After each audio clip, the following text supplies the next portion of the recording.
At 7:30 p.m., ditch the guesswork.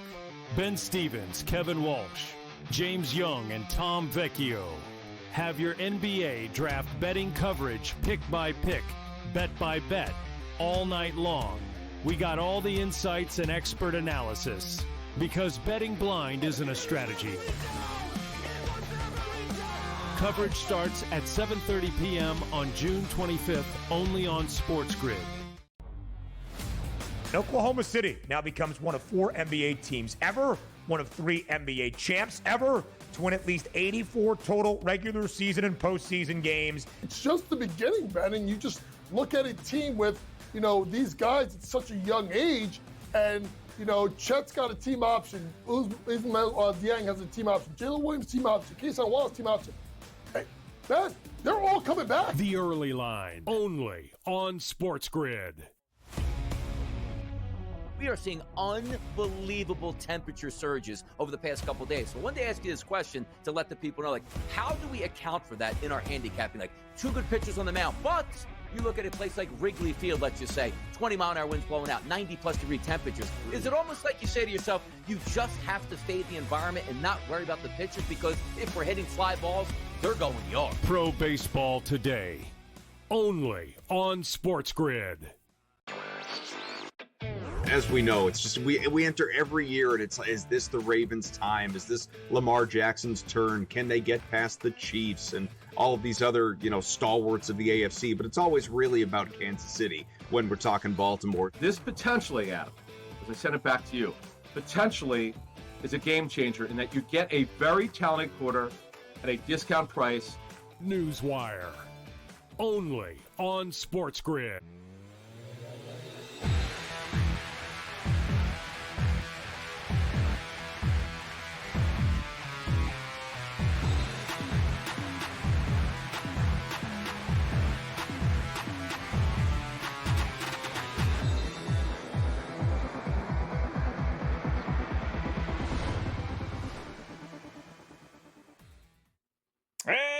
And welcome in. It's in-game live game day on this terrific Tuesday evening. Scott Wetzel, Joe Madden for Dave Sherapan once again tonight as we take you right up until 10 p.m. Eastern time, watching, analyzing, betting on the world of sports. Baseball, little WNBA action tonight as well. NBA trades to get to, burning it up in Cincinnati, rallying behind Raleigh, who's got homers in 4 straight games. Dismantling of my beloved Boston Celtics continues today with a trade that apparently was agreed upon moments ago. We'll get to 5 on the line returns tonight after taking yesterday off because there weren't any games. SGPs, Black Clouds, will have it all over the next 2 hours. What's going on, Joe? How are you tonight? Yeah, I'm doing pretty good, Scott. It's been a great Tuesday so far. How's your Tuesday treated you? Not bad. Same old, same old. My day generally starts right around 7 o'clock with first pitch of the first game. Or nowadays, it's like 6:45. We get these goofy 6:40, 6:45 start times. So, but overall, good. So good. And, we got some interesting storylines today, including this kid pitching for the Cincinnati Reds. He struck out the first 3 Yankees. He struck out the first 6. Well, he got... The first 6 outs were strikeouts. In fact, the first 7 outs were strikeouts for the Yankees. One guy got a base hit in between that. But how about that? The kid making his major league debut. He was drafted 2nd overall last year's draft, and he's facing the New York Yankees in his first game, but he struck out the side in the first inning, got 3 more strikeouts in the second, and then 1 in the third. So he's got 7 so far, but I will say the Yankees do lead 1-0 top of the 4th inning. But I'm curious. We got a bunch of different good little storylines tonight. That's great to hear because Chase Burns coming into this, his strikeout number was 6 strikeouts, Scott, and you were getting plus money to the over. So hopefully a couple of people did ride with Chase Burns there for his strikeouts. And I'm impressed with what we've seen out of him thus far. Now the Yankees are up in this 1-0. So we'll see if the Cincinnati Reds are able to come back. We got Ben Rice for that home run. But what are your thoughts on this game? Are you looking for the Yankees to pull out the win now that they're up? Because if you are, the money line is so highly juiced. You'd have to do the run line. Still going to have to lay juice on the run line at -136, Scott. Yeah, I really love the under in this game with Rodon pitching, and I knew this kid Burns was going to be a pretty good pitcher. His numbers down in the minor league. A year ago, he's pitching in college, right? They put him in single A ball, double A ball, triple A ball. 3 months later, he's pitching in the big leagues. But his numbers were good, unlike I forget who it was we were talking about last night. A guy making his debut, and his numbers were awful. So I like the 9.5. It's down to 7.5, top of the 4th inning. I still think that's a pretty good number. For a game that's 1-0 in the 4th inning, we've seen lines drop 3-4 runs easily. And if this one, for whatever reason, is still 7.5, very strange here. And the Yankees are on a 11-1 under run. So we got that, Joe. We got a no-hitter watch going on in Baltimore. Through 5, you got a ways to go with the Texas Rangers leading the Orioles 3-0. Jacob Latz throwing a no-hitter. He's a reliever that's gone starter. He's thrown 71 pitches through 5, so chances are pretty good that he's not going to be able to go much longer. Like I said, he's a reliever. This is last outing he went 5 2/3, so I imagine this is his second start. All the other outings, 2 innings, 1 inning, down the line, 3 innings a couple of times. But so we got no hitter there.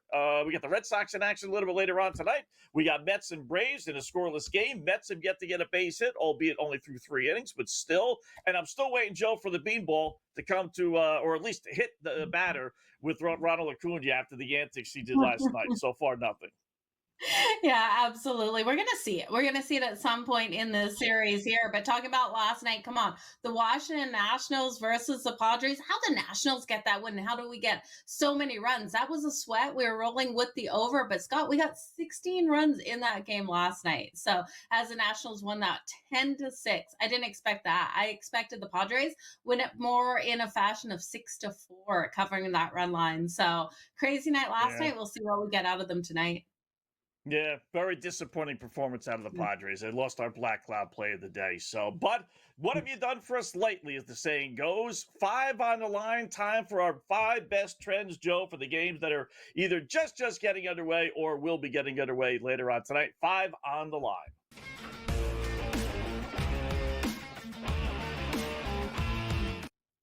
All right, here we go. We are, to keep in mind, didn't have any yesterday because there weren't that many games, only 2 that were starting after we came on the air. So we're 189 up, 128 down. So we're good, 71 games over 500. So we've had a lot of success here, obviously. So where are we going to go tonight? Let's go with Kansas City's lost 7 straight home games. There was a time when the Royals were pretty good on the road, or pretty good at home, lousy on the road. But, boy, that has not been the case lately. They're hosting a red-hot Tampa Bay team, 7 straight losses for the Royals at home, which is obviously where the game is tonight. So let's grab Tampa Bay. You're getting odds on this one. Plus 120, Devil Dogs against Kansas City.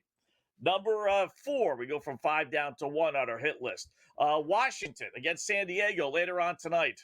We talked about it. Boy, they put a ton of runs on the board, gave up a ton the last time against the Dodgers, so they're on a monster overrun, 12-3 over their last 15 road games. Let's go over 8.5, Washington at San Diego. Number 3, Philadelphia, Houston. Great series, right? One of the best in the West in the American League, one of the best in the East in the National League with Philadelphia.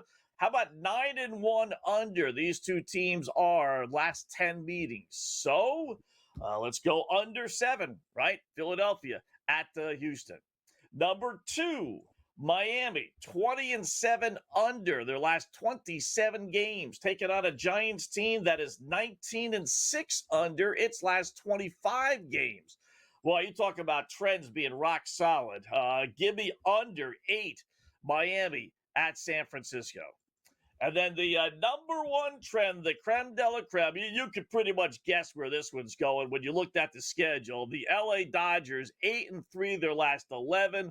One of the best records in baseball. You got the Rockies. They're taking on Colorado. Obviously, the worst record in baseball. There's a gazillion stats I could give you.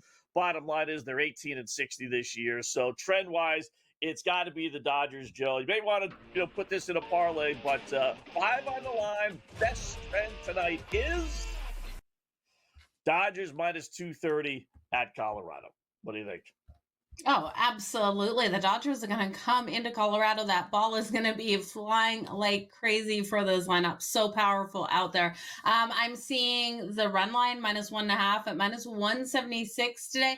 I wouldn't even be scared to lay 2.5 in this matchup, Scott. I think the Dodgers are going to come out nice and strong. I love the under with the Phillies and the Astros. You've got Suarez versus Valdez. I think both of those pitchers are really going to limit the lineups out there nicely. And then your other under, Miami versus the Giants. That is a great under between those two teams. I do think that's going to be a lower scoring game. So, you got Verlander coming out for the Giants. That number sitting at 6, -110 to the under. I don't expect it to hit 6 points in that game. So I definitely would take the under 8. I love where you're going with that. Yeah, Verlander looking for his first start, first win on the season. He's 0-4. You know, he's pitched okay. Nothing great, but he's not horrible either. But oddly enough, you know, they've won games in which he's pitched, but he has yet to get an actual win. So I would think you would get an A game out of Verlander tonight. You know, maybe normal circumstances. Oh, it's Miami. Who cares? Whatever. But when you're a pitcher and you're sitting on 0 wins and you're closing out the month of June, I think you're going to do everything in your power to make sure you're on the hill today and you're doing well. You go through 5, you get yourself a nice little lead, and I think that'll be a low scoring game, like a 5-1, 4-1, you know, 6-1 type of game, maybe. Game show just next over the NBA WNBA game as well.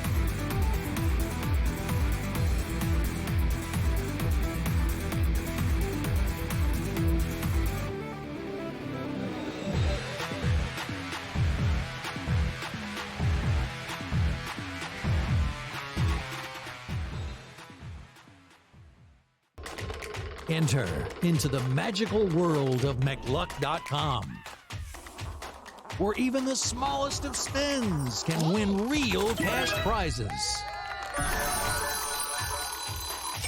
Adventure into over 1,000 of the best Vegas-style slot games. So what are you waiting for? Unlock your free welcome offer today.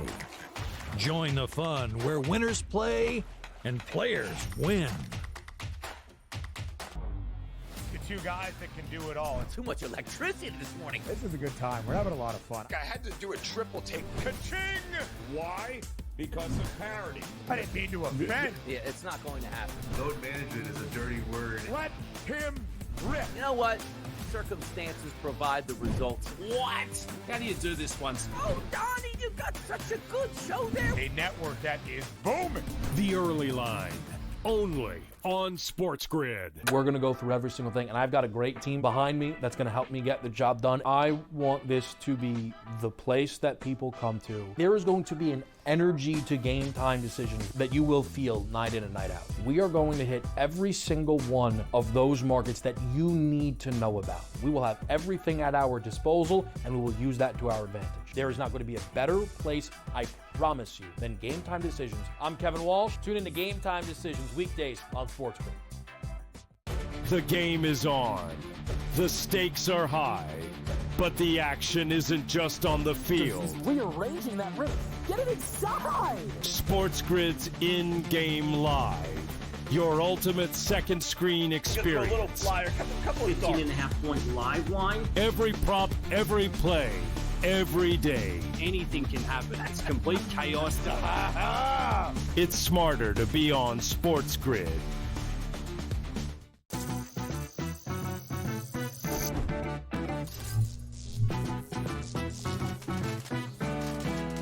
Did you know sportsbooks tend to draw up tighter bet lines for events that get even more bettors, like championship games or major matchups? My tip? Try betting on less popular sports. You might have a better shot at beating those odds. Now, go get lucky. See you in Las Vegas. Let's get lucky.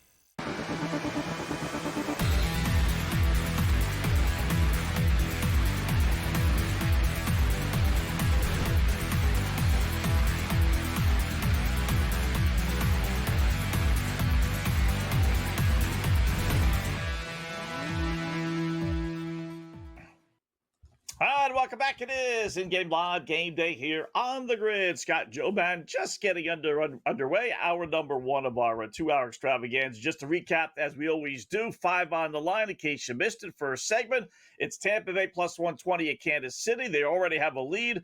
Didn't take them long. Over 8.5 Washington, San Diego tonight. Under 7 Philly, Houston. Under 8 Miami, San Francisco.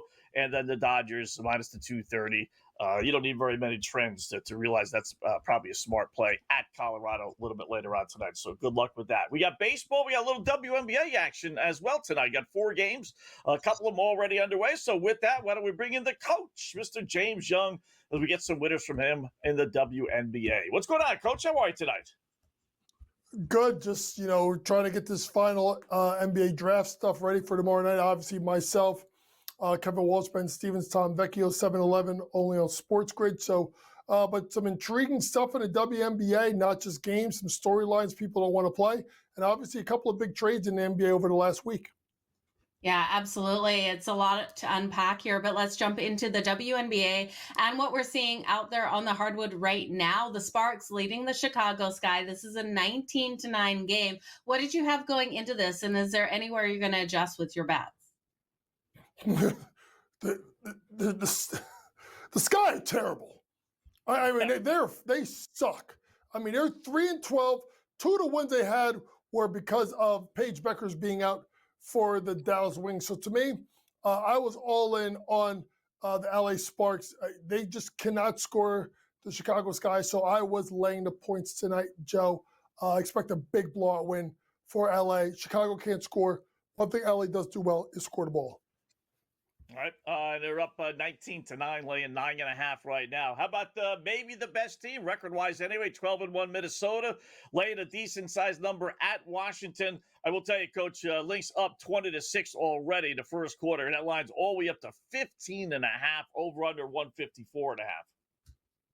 Too late to get on it now at 20-6, Scotty. I like Minnesota minus the points. I know their schedule has not been great, but they have the best record in the WNBA. Listen, I'm really impressed what I've seen out of these 2 Washington rookies. Sonia Citron, if you want to put a couple of bucks on Sonia Citron to win Rookie of the Year, she's got good stats. If something happens to Paige, she falls in line to be next. And Kiki Iriafen looked good as well. But this team with Nafisa Collier is playing really good basketball, completely healthy. That's not what the Liberty are. So I did lay the points with Minnesota pregame. Yeah, I love the points there with Minnesota pregame. Looking at the Atlanta Dream versus the Dallas Wings, tight game thus far. The Wings are actually up here at home, 8-6 currently. The Atlanta Dream still 6.5 point favorite. You got to lay minus 122. Is it worth coming back in on the Atlanta Dream, or do you actually think the Dallas Wings have the opportunity of pulling off this upset win here at home, Coach? Well, listen, Dallas has played better since Paige Beckers has been back. Paige Beckers, if you could have got her points, rebounds, and assists pregame, I would have been all over it. 4 points early on in the first 5 minutes of action for Paige Beckers. But to me, I can never say her last name, Yi Yor, who is the kid they got from the Seattle Storm that got forced by the Chinese government or Chinese Basketball Association to get traded to Dallas, is a 6'7" post presence. It's something that they don't have. So Dallas is much better with this kid in the lineup because their shot blocking presses 4 rebounds already. And it's important that you want to have size going against Brianna Jones and Brittany Griner. So far, Lee has 4 rebounds. Brianna Jones and Brittany Griner have combined for 1. Can the Dream steal a game? Possibly, but I wouldn't write off Dallas. Remember the first game that Paige got back, they almost beat Las Vegas at home. So I would take the points with the Dallas Wings. I think they could find a way to maybe even steal it. All right, game of the night, at least on paper. Indiana, Caitlin Clark at 9-5. Seattle, Coach laying 3.5. Over under is 167.5. They tip off in about 2 hours. Caitlin Clark's over under 19.5. Where are we going in this one? Tricky game tonight for Indiana. Indiana team that, listen, they lost a road game, obviously, to Vegas, which, still Vegas is Vegas, but to lose that game to the Valkyries, this is a sneaky spot, Scotty, going into tonight, going against the Seattle Storm team. It's got 9 wins already. I think their over-under win total is about 24.5. I'm not saying, I would say that front court with a Wumagay, with Megaber, with Gabby Williams, Malanga, the French rookie, and then you have Skylar Diggins in the backcourt. I just don't. People are going to read too much into the Caitlin Clark one game versus the Liberty where she was hot like fish grease, and they're not looking at the totality of how they're playing. They're wildly inconsistent. I'm going to let this game play out a little bit, and then when I can get on the money line minus 140 or better, I think Seattle steals it. Okay, I like where you're going there. Let's talk some NBA trades. We know KD was traded to the Rockets. What was your initial thoughts on that, and have you changed your mind since? No changing my mind, Joe. It was, that's it. I mean, that's all they gave up. Listen, Jalen Green was terrible in the playoffs. You know, Dylan Brooks with the emergence of Thompson, I don't think it was as huge of a loss. And the fact that you only give up 5 second-round picks, when Desmond Bain got moved for 4 first-round picks, shows that KD basically pulled the strings to go to Houston. San Antonio didn't want him. Miami, never serious.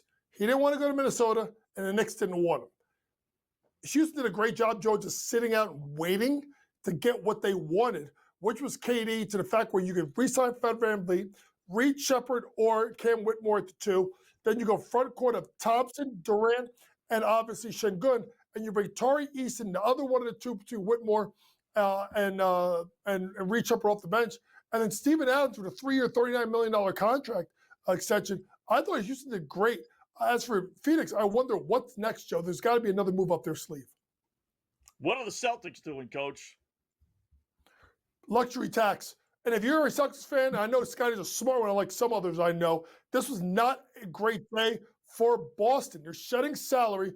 Kristaps Porzingis was incredibly important. So was Drew Holiday. And don't tell me that Anthony Simon scoring 20 points a game for a bad Portland team that no one cares about. He doesn't fit the Celtics mold. How do you play him and Jaylen Brown and Derek White together? Something tells me Celtics still may not be done. It's crazy. You spent $6 billion for a team to then cut costs. Makes no sense. Coach, great job as always, man. Enjoy tomorrow night.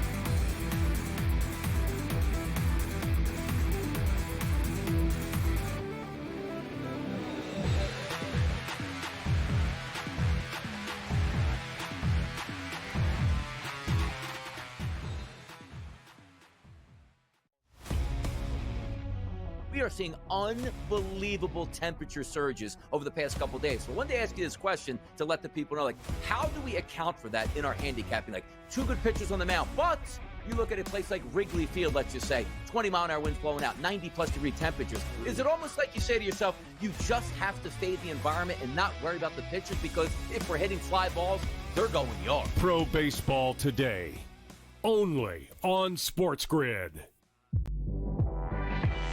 Their team total is 19.5 wins. I told you to go under, and it's by far the best bet I have recommended on this network in 4 years. They can't get out of their own way. And now Sloot is out for the year. Let's hope Sloot gets back, because I respect the hell out of Sloot, and I want her to go out on her own terms. Hopefully we'll have her back for the 26th season. Betting above the rim, only on SportsGrid. Kevin Durant, at the age of 36 years old, after 17 seasons that he has played in the NBA DRS, is now on his way to H-Town. I don't think it's a great move. I wanted him to go to a ready-made championship team full of a veteran roster and see if he can ring chase that way. Not to go to an organization on the come-up that if you just stay the course, and also, what better blueprint do we have than just staying the course than OKC, right? The Early Line, only on SportsGrid. The game is on. The stakes are high, but the action isn't just on the field. He's rearranging that roof. Get it inside! SportsGrid's in-game live. Your ultimate second screen experience. Just a little flyer, couple of 15.5-point live line. Every prop, every play, every day. Anything can happen. That's complete chaos. It's smarter to be on SportsGrid.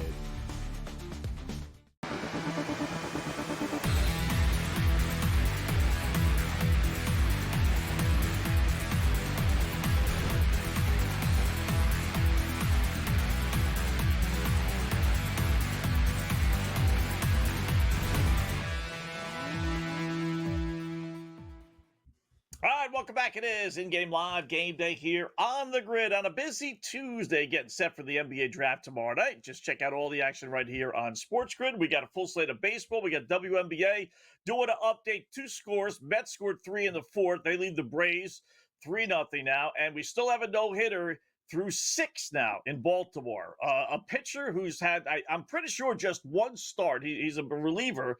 Jacob Latz is throwing no-hit baseball through 6. He struck out 4. He's walked 2. He's got 79 pitches. That is by far the most he's thrown this year. We'll see if he goes out there for the 7th and 8th and 9th innings if it ends up being a no-hitter all the way through. So we'll keep you posted on that. Time, though, third segment, first hour, Joe, for our SGP same-game parlays.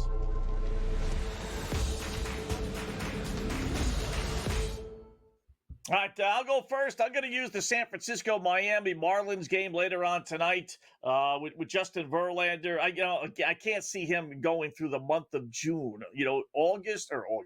April, May, June without him getting one win. So he's got to get a win against the pathetic Marlins tonight. So let's play the minus 188 on San Francisco.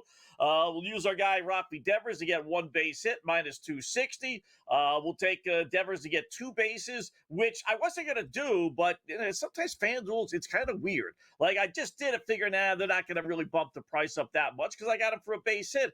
And that they bumped it up like almost 200 points. It's all right, what the fudge? You know what? I'll take my chances. He gets at least a double out of his 1 hit. Maybe he gets 2 hits. So I put in Devers 2+ bases. I'm going to go with Yastrzemski, my favorite San Francisco Giant, because Captain Carl, his uncle. 1 RBI at plus 180. And then I'll go under.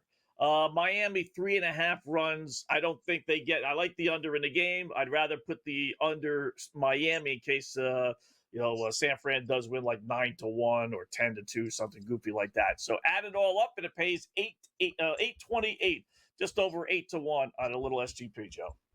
Oh, definitely good payback there you're getting with that. Love your plays out there on Devers. I'm going to turn to the matchup here between the Boston Red Sox and the LA Angels. Now, I do think Garrett Crochet, even though he's got a high strikeout prop, is going to have a lot of success here. I'm looking for a strong game out of Boston in this one. And Tyler Anderson and the Angels to struggle. So I got a 4-legger here. It's coming in at plus 459. So the first leg, we'll be looking at the Boston Red Sox in the first 5 innings. I'll take them on the run line here, laying a half a run at minus 148. I look at this pitching matchup, and Crochet should come out strong enough to really silence the bats here of the LA Angels. We know how strong he's been on the season, and we're looking at Tyler Anderson coming out here for the Angels. He's really struggled with avoiding contact, and I do think the Red Sox will be able to hit off of him. So give me the first 5 for the Red Sox, laying a half a run at minus 148. I'm then going to look at the Red Sox for the game over 4.5 runs, and this could come nice and quick here, and I'm expecting it too, but we got the full game, the full 9 innings for them to be able to cash that. So the over 4.5 runs at minus 104. Then I'm going to look at Trevor Story here to be able to get a run on the board at plus 120. He was strong in last night's game, and I expect him to bring that momentum into this game. Now, the last leg is going to be tricky. We're going to look at Garrett Crochet, 8+ strikeouts. Now, this is taking his number from 8.5 down to 8, and it's coming in at minus 174. And we look at how strong he's been able to get those strikeouts on the board. He's had 9+ strikeouts in 3 of his last 5. I think this is the weakest leg of the parlay, but I do expect Garrett Crochet really to hit the Angels nice and hard. The Angels have one of the highest strikeout rates at 28% versus lefties. So I do think they're going to struggle here versus Crochet. So let's roll with Crochet over 8 strikeouts at minus 174. Put all 4 legs together. It is plus 459, Scott. All right, not bad. And you did hit yours last night, did you not? Yeah. A 10-1 winner? Yeah, right. You only had 4 pieces. Yeah. Well, you know what? I forgot to tell the management that. We should have made a little like stars and bananas and then the whole kit and caboodle for you. 10-1 SGP. Yeah, we got over 8.5 Washington, San Diego, Wood and RBI for Nationals, Garcia 2 bases, and Machado 2 bases, right? It was. I was jumping up and down when I realized that one won. It was plus a 10-17 last night. So we were able to get that. Let's continue to roll hot today. But yeah, Garcia for the 2+ bases. That's where I was the most nervous because we know James Wood would come out nice and strong. But yeah, when he got those 2 bases, I think he got 4 on the day, 3 or 4 on the day. I was really impressed. Yeah, he had a big day. He had a big day. I knew Machado hit the home run early, so I knew that was in the bag. And the over 8.5 runs was in the bag. It was just whether Wood actually got an RBI or not. But they all came through. So nice little 10-1 hit last night. Good job. All right, back to the baseball board. WMA board will be returned here on the grid.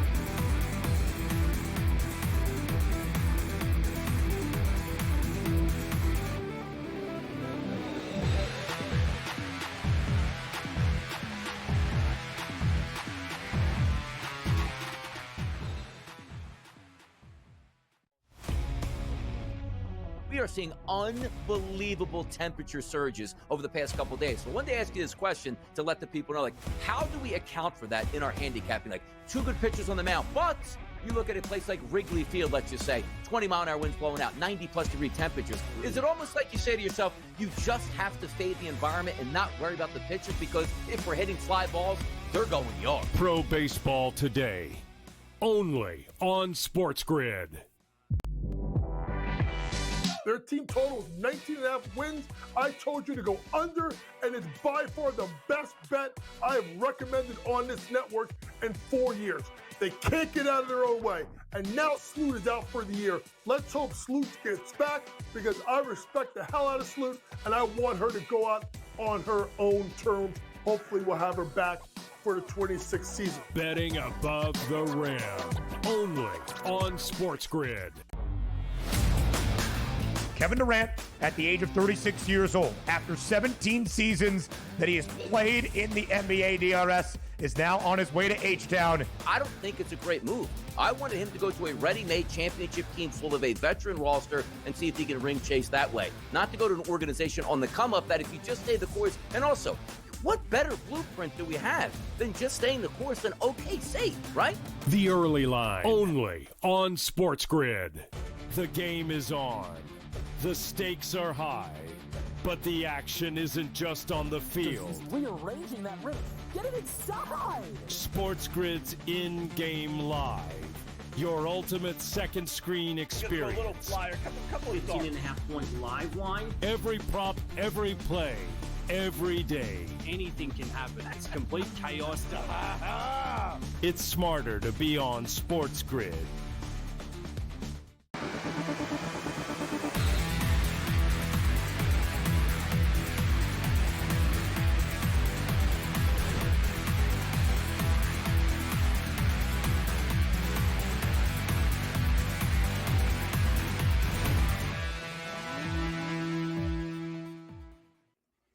All right, welcome back. It is in-game live game day on a terrific Tuesday, hour number 1, midway through hour number 1. Scott and Joe Madden sitting in for Dave Sherapan tonight, as you will all week long. Although we won't be here tomorrow because of the NBA draft coverage here on SportsGrid. So, but we'll be back on Thursday and Friday. Let's take a look at some of these games here, Joe. They're heading to the bottom of the 7th inning. Texas leads Baltimore 4-0. Still have the no-hitter. Jacob Latz making just his second start this season. He's been a reliever. He's got plenty of relief appearances, but he did throw 82 pitches his last time out. He's through 79 through 6. So I'm guessing he's going to pitch at least the 7th, and then we'll kind of go from there. But this is we talked about it last night. Now the game had already gotten underway, as this one has, but hopefully you heard what we said last night and played it tonight, and that's the under, Joe. Texas, the number 1 under team in all of baseball, 44-19-1. Baltimore's on a monster under run as well, 18-5 under their last 23 games. It is 3-0, 4-0 now. Would you want to go back on an under? FanDuel right now has it at 6.5. Bottom of the 7th, that's not that bad. I don't know if you're going to get 3 more runs with a guy throwing a no-hitter. So, and then Texas laying 3.5 and Baltimore 10-1 if you think they're actually going to come back and win. Any thoughts on this one? Yeah, I went the under 9.5. I was completely shocked that they were giving us a 9.5 and none to 8.5 in this matchup out there. Scott, I shook my head and I kind of looked at this one, dove into it further, and I really think the books got the number wrong. Now the 6.5 is minus 138 to the under.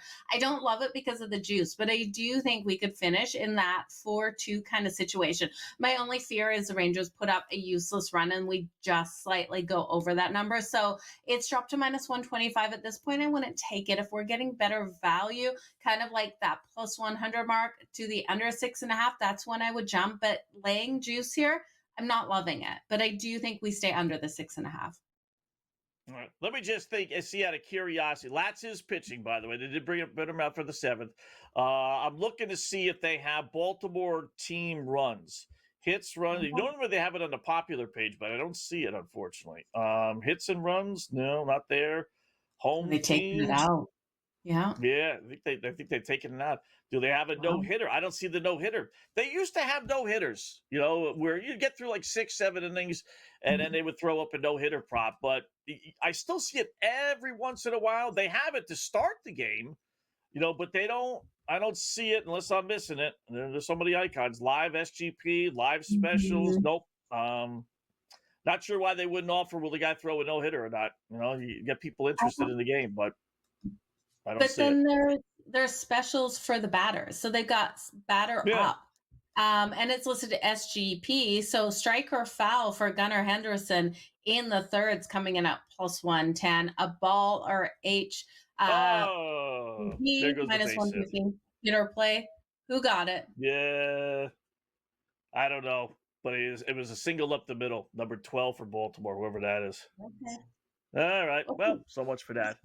Let's see how long he Gunnar Henderson to get a hit in the third inning? Because if he can get a hit in the third inning in play, it's plus 950. What's happening with Gunnar Henderson right now? We trusted him so much last season, Scott.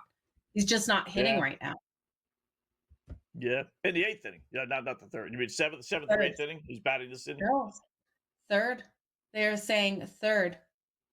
Well, it's in the 7th. Pitch. Okay. Third PA first pitch. Yeah, I don't know. Okay. I thought it was third timeout. Yeah. We'll see who Texas has. If they got a guy throwing a one-hitter, I don't think I'm going to bet on a guy to get a base hit. I think I would stay away from that one. So, your Blue Jays doing well against Cleveland. 4-1. They lead the Indians, Guardians. Pick a name. Laying 1,400, 680 on the other side for Cleveland, top of the 7th inning, and Toronto has runners on first and second, according to FanDuel, with one out, over under 7.5, plus 124. Interesting. If there really is one out, runners on first and second, you have 5 runs, can you get 3 more? I might take a little flyer on that one. Yeah, especially the plus money, the over 7.5. It's plus 118. I'm not counting the Cleveland Guardians out of adding to our runs either here. Right. We know Toronto has had those struggles with their bullpen, allowing those runs to come in late. We've already got 5. We're only asking for 3 more. 2 out of Toronto, 1 out of Cleveland here. We're going to nicely fly over that 7.5. I wouldn't be shocked if it was 2-2 here and easily cashing us at over 7.5, Scott. So I love it at plus 118. Would I go in right now on the Toronto Blue Jays laying 2.5? I wouldn't, just because the juice is minus 182. Can they hold this lead, though, Scott, is the biggest question. Because if we don't feel like they can hold this lead, that run line on the Cleveland Guardians, plus 2.5, plus 136. We know the issues Toronto's had. But like you pointed out in the commercial break, it's a weekday. It's not a weekend. So can we see Toronto cash just the bet tonight? Yeah, you can count on one hand how many games the Blue Jays have won on Saturday and Sundays combined. Really, I mean, it's amazing. They're like 3 and 20 or something goofy like that. They play well during the week. So yeah, plus and you're going to get a better price now because Toronto's got a couple of runners on, but it is only first and second. It's not second and third. So if you can get out of this inning down 4-1, and you got the 7th, 8th, and 9th inning against the Blue Jays bullpen, and you're getting now they flipped it to 3.5 minus 188. I prefer the 2.5. Well, there it goes back to 2.5. Then back and forth they go. Give it a 2.5 plus odds versus the 3.5 minus major odds. I would do that. Stankies lead Cincinnati 3-0, top of the 6th inning. Chase Burns making his major league debut for the Reds. I'll tell you what, a good story. He may end up losing this game, but number 2 overall pick from last year's MLB draft. He struck out the first 5 Yankees. one guy got a single, and then he struck out the seventh batter. So, in essence, he struck out the side in the first and second innings. Finished up, he went 5 innings, struck out 8, allowed the 3 runs, 6 hits, the 1 home run, 81 pitches. Rodon is still in there for the Stanks. He's throwing shutout baseball, obviously, 75 pitches. You know, it's got, I mentioned this before, it was 9.5 to start. I thought that number was a little too high, but, you know, you never know what you're going to get out of a guy who's making his debut. But clearly he pitched well, and he has pitched well. And they're still giving you right now 7.5 in a 3-0 game, top of the 6th inning. That's a weird number. If this game ends up going over 7.5, I swear I'm going to say, man, somehow they knew, because that line, that really should be 6.5, maybe even 5.5, but certainly not 7.5. That's very weird. It is weird, especially when you look at the 7.5. You're getting plus 106 to the over, Scott. It's so tempting to jump there because you look at the Yankees. They've already put 3 runs up on the board. I won't be shocked if they get 5 runs. So then our question is, and it's flipped to 6.5. It's minus 152 to the over. Question is, can we get a couple runs out of the Cincinnati Reds here? And I don't think that's out of the question. So it's 6.5 at minus 152 to the over. I don't want anything to do with that. It's way too much juice for me. But if we are getting a 7.5 with plus money, I could see 8 runs. I could see a 6-2 final score here for the New York Yankees, as I do think they'll hit the Reds bullpen. But coming into this one, I did look here at Chase Burns for his strikeouts to that over. He has done so nice and strong coming out here, getting those strikeouts on the board. It's the only thing I played in this one because we know the Yankees, they've been struggling to put those runs on the board. So we did get that home run out of Ben Rice. We got a run out of Aaron Judge. Do you know who the third run was by, Scott? Because I don't know who that third run was by, but I know Judge was able to get one of those runs and Ben Rice the other. Let me see. Yeah. Rice, Holmberg, a solo shot. Volpe tripled with Judge and Chisholm scoring. Chisholm. Yeah, Chisholm with the other run. So 3-0, top of the 6th inning, 2 outs. Just I don't know. Rodon's only got 75 pitches, so he's good for a couple more innings. I don't know if we get those 8 runs. I really don't, but you never know. Mets 3-0 over the Atlanta Braves. I had this one pegged wrong. Frankie Montas making his first start, coming off the disabled list. Apparently didn't do well with the minors in his rehab assignments, but meanwhile he's throwing shutout baseball. So we'll continue to go down all the scores when we come back.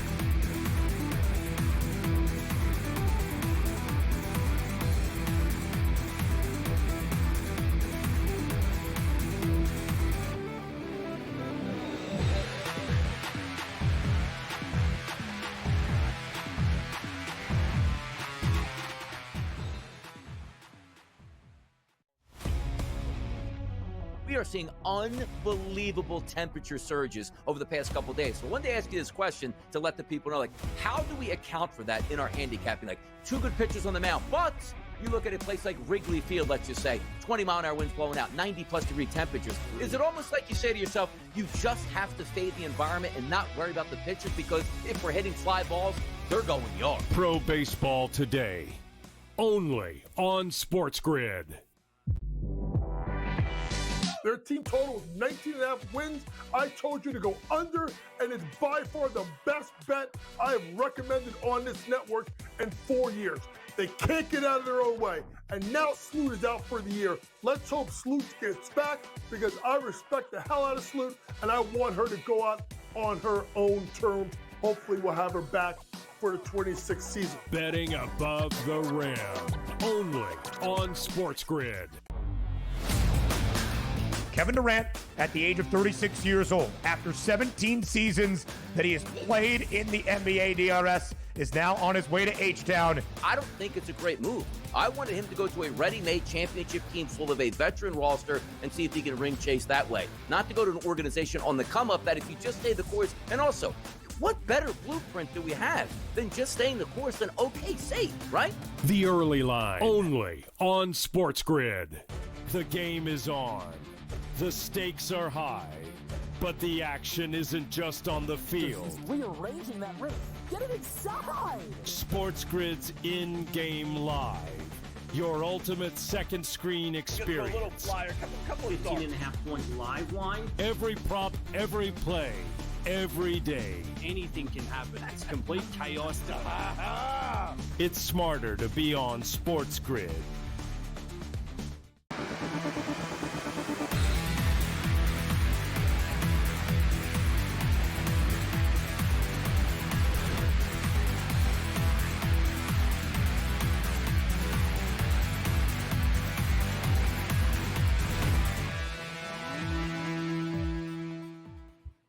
All right, welcome back. It is In-Game Live Game Day here on the grid on a terrific Tuesday. Scott and Joe until 10 p.m. Eastern time. Looking at a little NBA, little WNBA, and with the NBA draft being tomorrow, WNBA with games tonight, and then MLB obviously going on right now.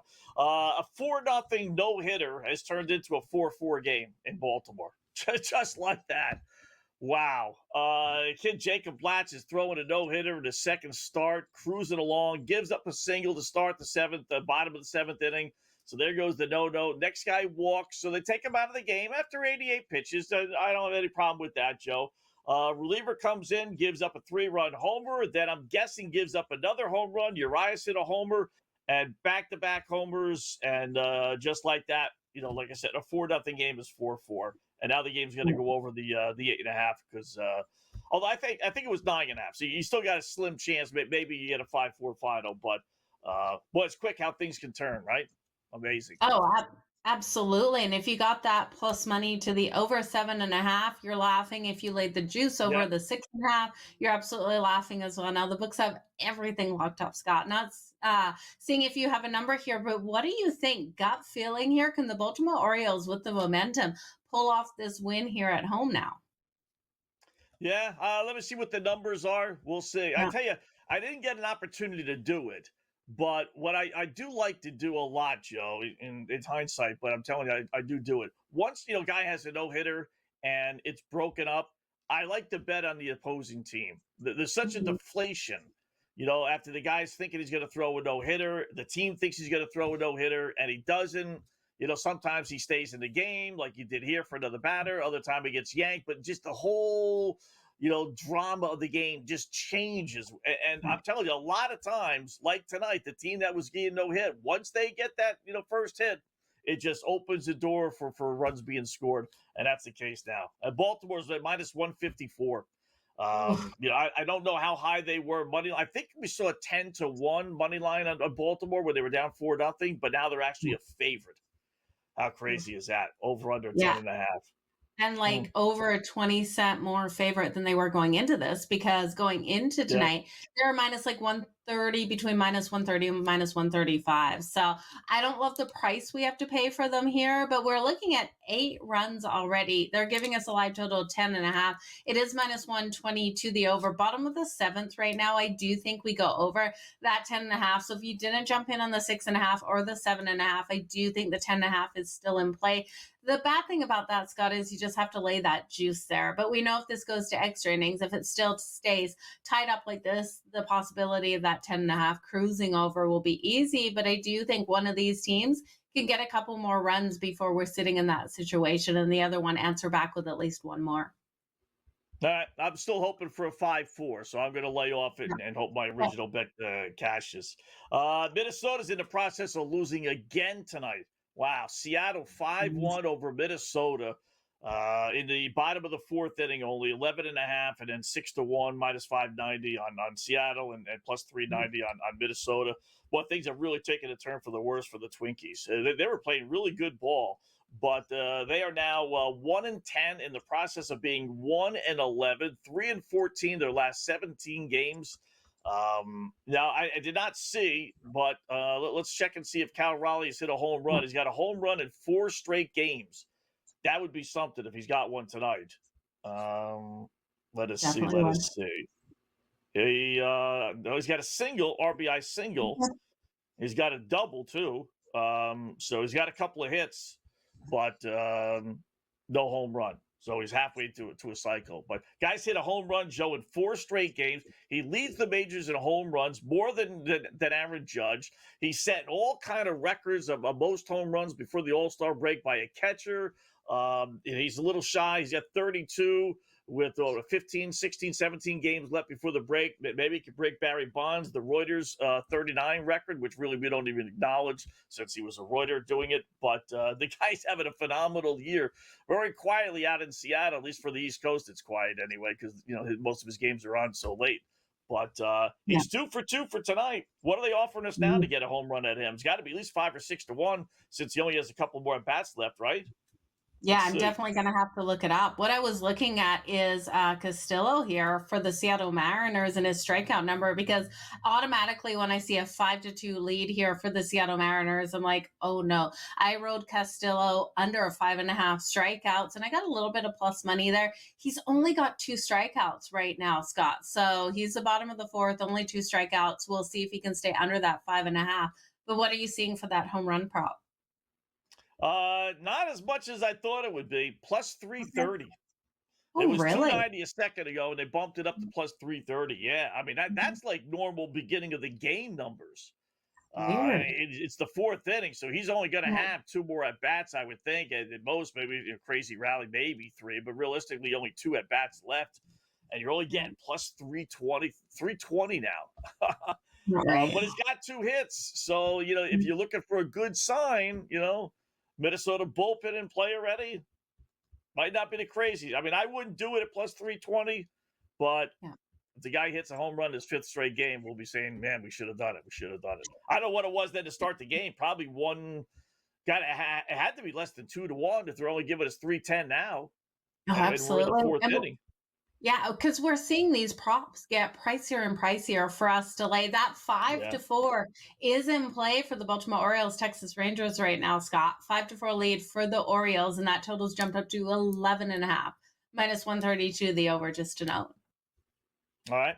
That'd be a tough loss for Texas, man. Guys throwing a no-hitter, you get a 4-0 lead in the 7th inning, and you lose the game. That's the season for the Texas Rangers in a nutshell. It's crazy. 1-1 Arizona, Chicago White Sox. They're in the bottom of the 5th inning. Nelson on the hill for the Diamondbacks, pitching well. Pick 'em, Joe. 5.5.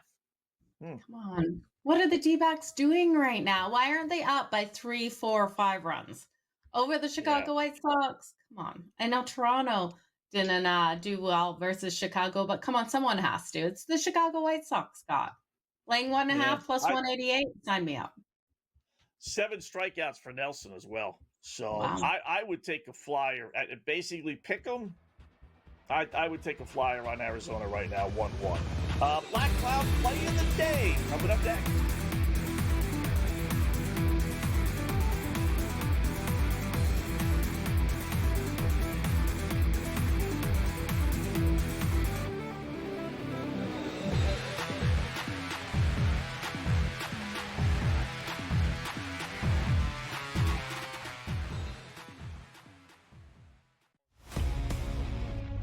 We are seeing unbelievable temperature surges over the past couple days. So I wanted to ask you this question to let the people know, how do we account for that in our handicapping?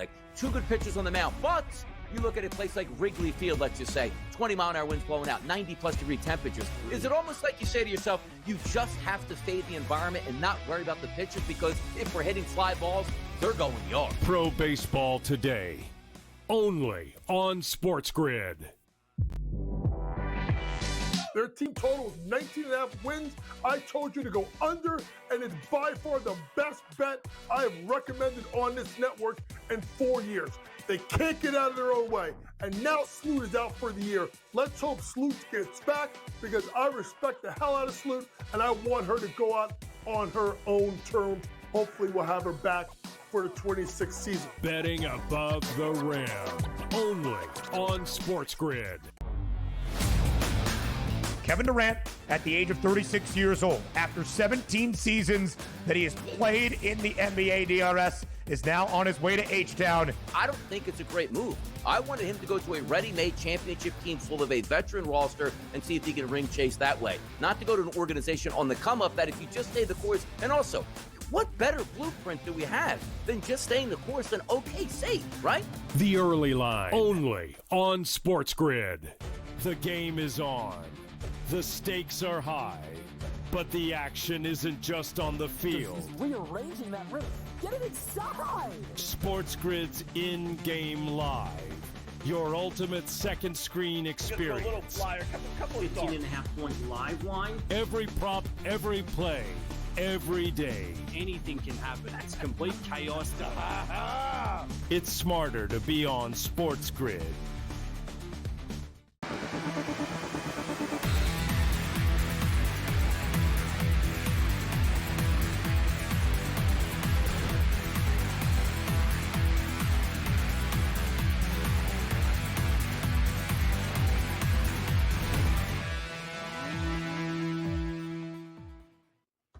All right, welcome back. It is In-Game Live Game Day here on the grid. Scott and Joe, our number one final segment. You know what we do. Time for our best play of the day, our Black Cloud play of the day.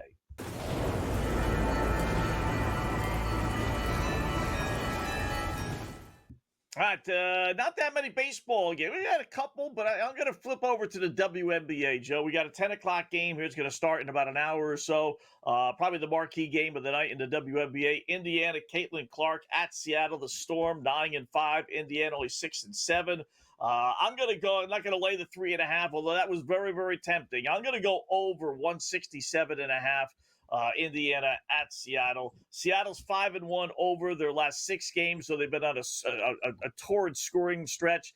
Last 5 meetings have had 166 points or more. Now, I know we need 168, but I wanted to throw that out there just because it showed they don't play low-scoring games. They play into the 160s, 170s. Hopefully, this one sneaks over the number. Seattle scored 85 points or more against Indiana in 6 straight games, so you know Seattle is going to put 85 90 on the board. Can Indiana keep pace, put 75 or so, 80 on the board? I think they will. They're coming off a disappointing loss. I expect a bounce-back effort, so don't know how this one stays under 167.5. I like that a lot. I think this has got, 95, 85 written all over. We'll get to 170, 175, somewhere along those lines. So over 167.5, Indiana at Seattle.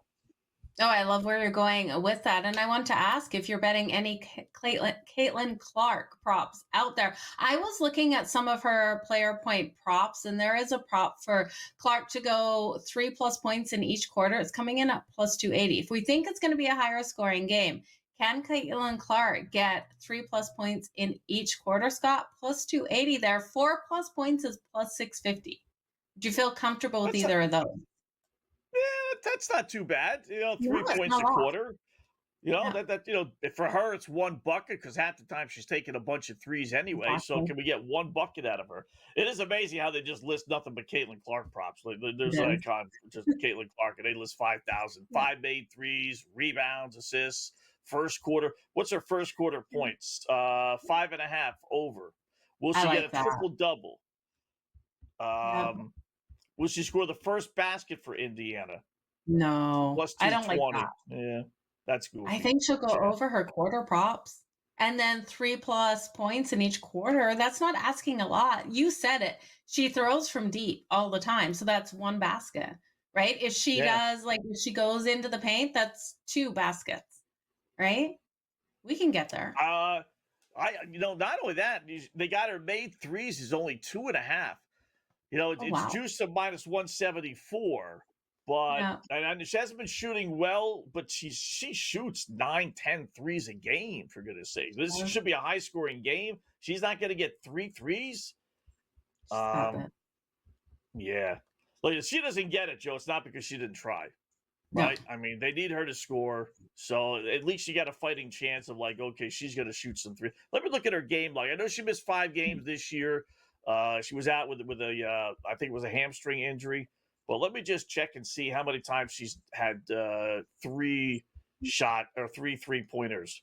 I would think every game, but it can't be if they're giving you that low of a number. Let's see. Last game was 1 of 10. Not good. The game before that, 0 of 7. Well, there you go. That's why. So she's 1 for 17 her last 2 games. But otherwise, it's 4, 7, 5, 4. She's got an 0 for 5 in there, and then a 2 for 11 in there. So in the end, it's probably even, but it's 2.5 because of those last 2 games. But it's Caitlin Clark. I mean, how long is she going to be in a scoring slump? Which is why I kind of like the over. I think they're going to bounce back and score a bunch of points tonight. So Don't like laying $1.74. Will they let you put that in a parlay?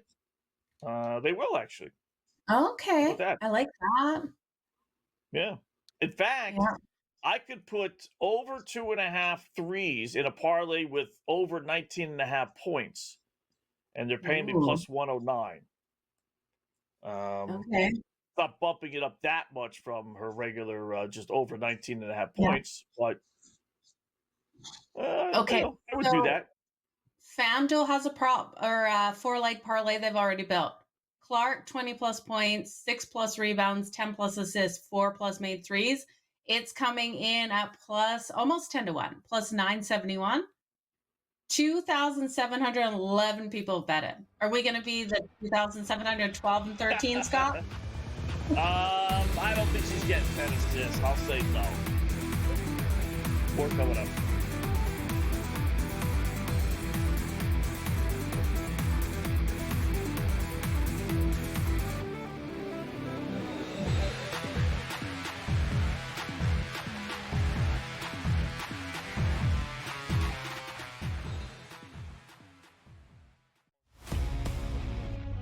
We are seeing unbelievable temperature surges over the past couple days. So I wanted to ask you this question to let the people know, like, how do we account for that in our handicapping? Like, 2 good pitchers on the mound, but you look at a place like Wrigley Field, let's just say, 20-mile-an-hour winds blowing out, 90-plus degree temperatures. Is it almost like you say to yourself, you just have to fade the environment and not worry about the pitches? Because if we're hitting fly balls, they're going yard. Pro Baseball Today, only on SportsGrid. Their team total is 19.5 wins. I told you to go under, and it's by far the best bet I have recommended on this network in 4 years. They can't get out of their own way. And now Sloot is out for the year. Let's hope Sloot gets back, because I respect the hell out of Sloot, and I want her to go out on her own terms. Hopefully we'll have her back for the 26th season. Betting above the rim, only on SportsGrid. Kevin Durant, at the age of 36 years old, after 17 seasons that he has played in the NBA DRS, is now on his way to H-Town. I don't think it's a great move. I wanted him to go to a ready-made championship team full of a veteran roster and see if he can ring chase that way. Not to go to an organization on the come-up that if you just stay the course, and also, what better blueprint do we have than just staying the course than OKC, right? The Early Line, only on SportsGrid. The game is on. The stakes are high, but the action isn't just on the field. He's rearranging that roof. Get it inside! SportsGrid's in-game live. Your ultimate second screen experience. Just a little flyer, couple of 15.5-point live line. Every prop, every play, every day. Anything can happen. That's complete chaos. It's smarter to be on SportsGrid.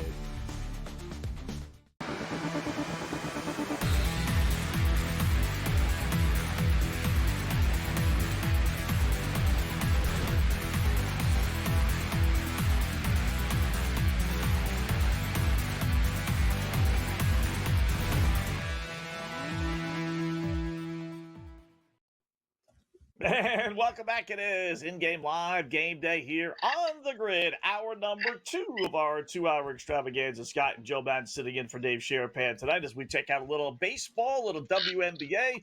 Got the big NBA draft tomorrow. Maybe preview a little bit of that before we are through. So baseball, the runs keep it coming for the Cleveland Guardians. Hopefully you hopped on that over 8.5. They scored a couple of runs. It's now 6-4.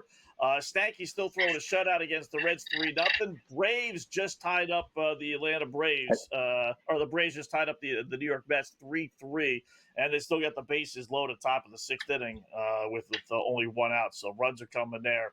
And we got a few more games that we'll keep an eye on throughout the evening, including getting some winners from our next guest, Justin Perry, seen here all the time here on the grid, our good buddy.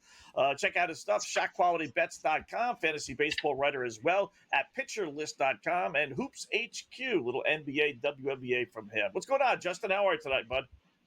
Scott, Joe, super excited to be here. Big shout out to our friend Dave, keeping him in my thoughts, as I hope we all are. But I, of course, excited to give some plays. It is still basketball season. It's always baseball season, it feels like.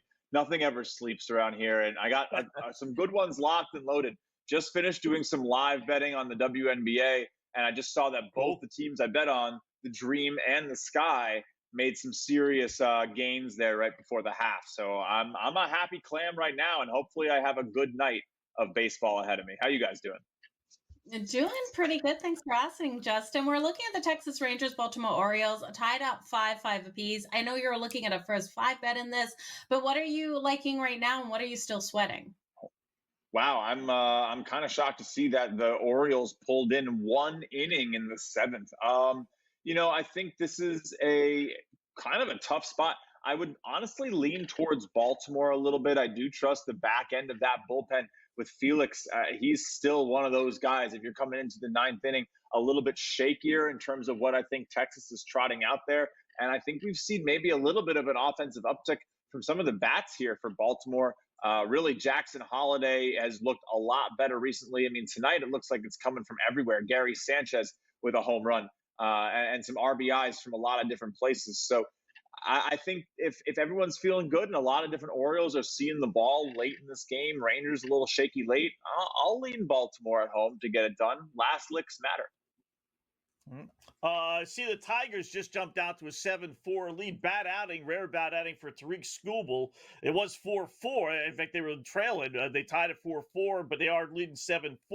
Bottom of the 4th inning. Long ways to go in this one, Justin. Who'd you like here? I took Tigers on this one. I had them to score some runs in the first 5, which they've done against my buddy Luis Severino. And then I also had them to win the first 5. So I'm feeling good, but man, the velocity for Skubal is clearly down.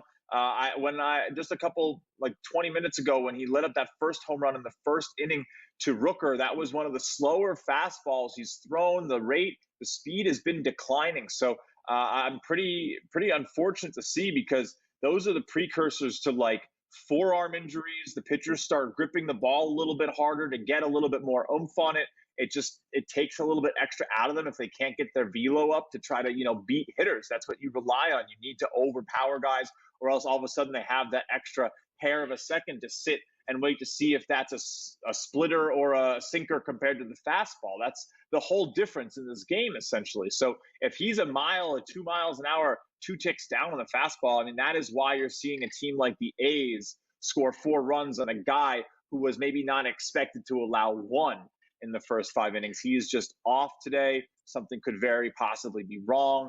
I haven't even seen it. He's still in, so he's throwing 55 pitches. Yeah. He's still making essentially efficient work, but you got to think it's a little bit different. Two home runs now for what I consider to be the best pitcher in baseball, and Tariq Skubal is definitely rare. An 850 OPS today so far for the Athletics on just 3 hits. So. Yeah, wow. Definitely odd to see. When we look at the board right now, a lot of games tied up. The Diamondbacks and the White Sox 1-1 apiece. I really expected more out of the Diamondbacks there. The Seattle Mariners and the Twins getting back in this. It's a 5-5 game. The Braves and the Mets 3-3 apiece. The Yankees and the Reds 3-3 apiece. But the Toronto Blue Jays leading the Cleveland Guardians 6-4. Now, I know you're expecting runs in this game. Can we still go over that total of 11.5, do you think? Because that's coming in at plus 110. Yeah. Look, I'm assuming everyone's probably sweating today a little bit. Anyone watching, anyone on the show, probably people in the studio, everyone's hot, right? And what does that mean? That means the baseballs fly first. That means it's hard to be that pitcher standing out there under the lights. They still got lights on. It doesn't matter. The TV's got to get their angles. There's still lights on top of the humidity and the heat dome effect across this country right now, and that is making these balls fly. I don't know if you saw my expression in the last 10 seconds. There are so many big numbers up on this board right now. So the Reds just hit a 3-run double from Christian Encarnacion-Strand. Only one team doesn't have 3. 2 teams don't have 3 runs right now past the 5th inning, and that's the Pirates and the Royals. So the runs are flying. Continue to take those overs. Late, it shouldn't matter. It should only get worse. It's hard to pitch. It's easy to hit when it's hot like this, and all of a sudden, and a real scorcher. When it's like just regular June weather, some pitchers can do well, but most hitters get a little bit of a boost tonight. And I think we are very clearly seeing that across the board in the MLB right now. 13 runs in Cardinals and Cubs in 4 innings. I mean, how much more evidence do you need? It's as long when it's hot like this, bet overs. What'd you make of Burns' appearance for Cincinnati, speaking of the Yanks and Reds? Kid's going to be electric. I mean, the zone K rate was awesome. Three innings, 7 Ks to start. But, like, you know, it's hard to be that elite for so long. He's young. It's the Yankees. They're going to wear him down. All it takes is a couple mistakes to ruin it. I think he will eventually become as elite as he looked for that first pass. But there is that one part about baseball that's so interesting, which is players and teams figuring you out and learning how to chart you out and understanding how you attack and what you're effective at. And the really good ones in most sports at the professional level can tell you what they're about to do, and you still can't stop them. So the worry becomes, did they figure Burns out, or did he just sort of fall off from the elite level? Did he get tired? Was his velocity a tick down? If that's the case, if the latter is the case, he'll be fine. But if it's just, oh, well, they figured out that he's going, you know, fastball high, you know, and going on that slider outside to the righties, well, maybe he's not going to, you know, nail everyone every single time out. Time will tell. He's an elite prospect. I expect him to be able to burn everyone's face off with the heater because that's what he's known for. But yeah, I don't think it could go much worse for him is all I'll say. I think a little bit of a stumble against one of the best offenses in baseball after some electric innings is about as good as you're going to get at this stage and where baseball is. It's hard to be a pitcher. It's hard to play this sport, man. You can get beat up on either side so quickly. Yeah. Well, we got a couple seconds. Real quickly, what do you like on San Francisco, the Giant game tonight?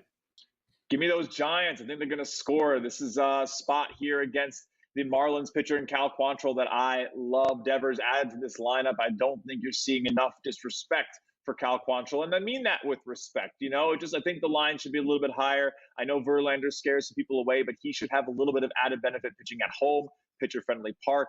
I'll trust Cal Quantrill to stumble a little bit here on the road. You got it, man. Justin Purr, great job. As always, check out his stuff, highqualitybets.com, pitcherlist.com as well. Thanks, Justin. Of course. Thanks for having me.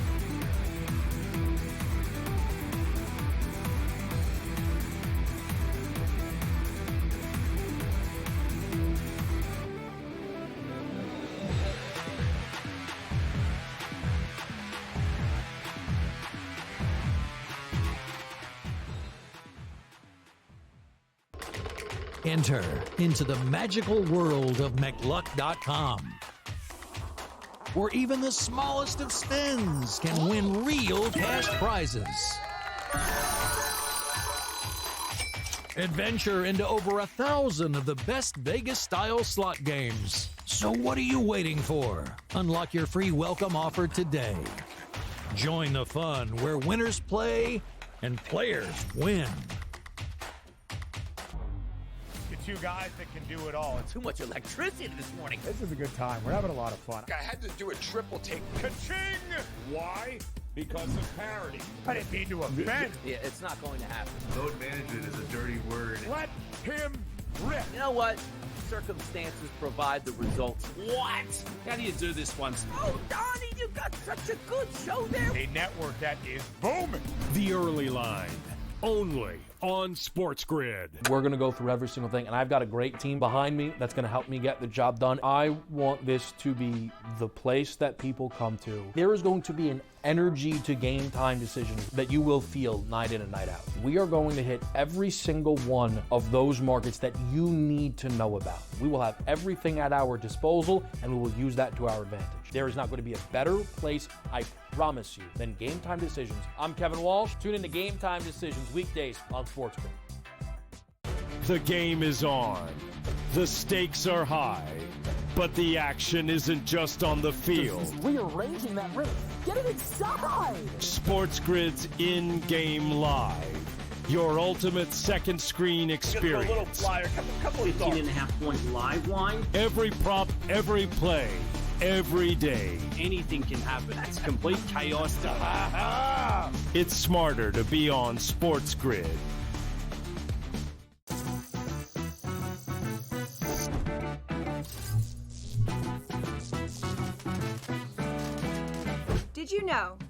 sportsbooks tend to draw up tighter bet lines for events that get even more bettors, like championship games or major matchups. My tip? Try betting on less popular sports. You might have a better shot at beating those odds. Now, go get lucky.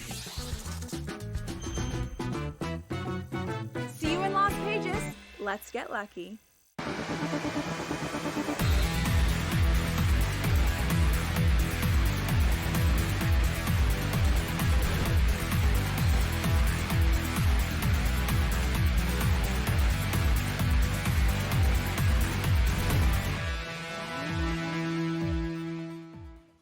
All right, welcome back. It is in-game live game day here on the grid. Again, thanks Justin Perry for joining us as he does from time to time. Check out all his work, hotqualitybets.com as well as pitcherlist.com. And I'll tell you, Joe, I kind of did this anyway, but, he just actually said it, and it is true. With the weather being as it is, it just leads to runs being scored. Starters can't go as long.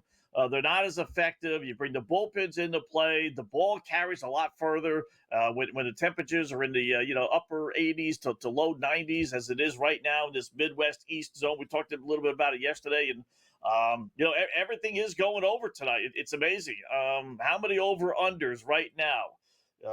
Right, Baltimore, Texas, that's going to go over. It's 5-5. Tigers, A's already's gone over. That's 2-0. Toronto 10-4 now over Cleveland. We'll get to the details on that. That's 3-0. Braves 5-3 over the Mets. I think the over-under was 8.5. They're only in the bottom of the sixth inning. Chances are pretty good. That's going to go over, but we'll put that to the side. Stankies and Reds 3-3. That might not. That was 9.5. Diamondbacks, White Sox 1-1. That's in trouble. Brewers 7-3 over the Pirates. That's over 4. Twinkies, Mariners 5-5. That's over 5. Cardinals, Cubs 8-5. That's over 6. And then you got the later games. So, but it's weird in that we got all these overs, but we've had like some near no hitters, through 6 innings plus. It was a no hitter in Baltimore. We got a no hitter through 4.5, headed to the bottom of the 5th inning in Houston. Philadelphia and the Astros are scoreless. Astros have yet to get a base hit. Royals only have 1 hit through 6 innings. So it's kind of like feast or famine. Either scoring runs or getting no hits. It's very, very bizarre.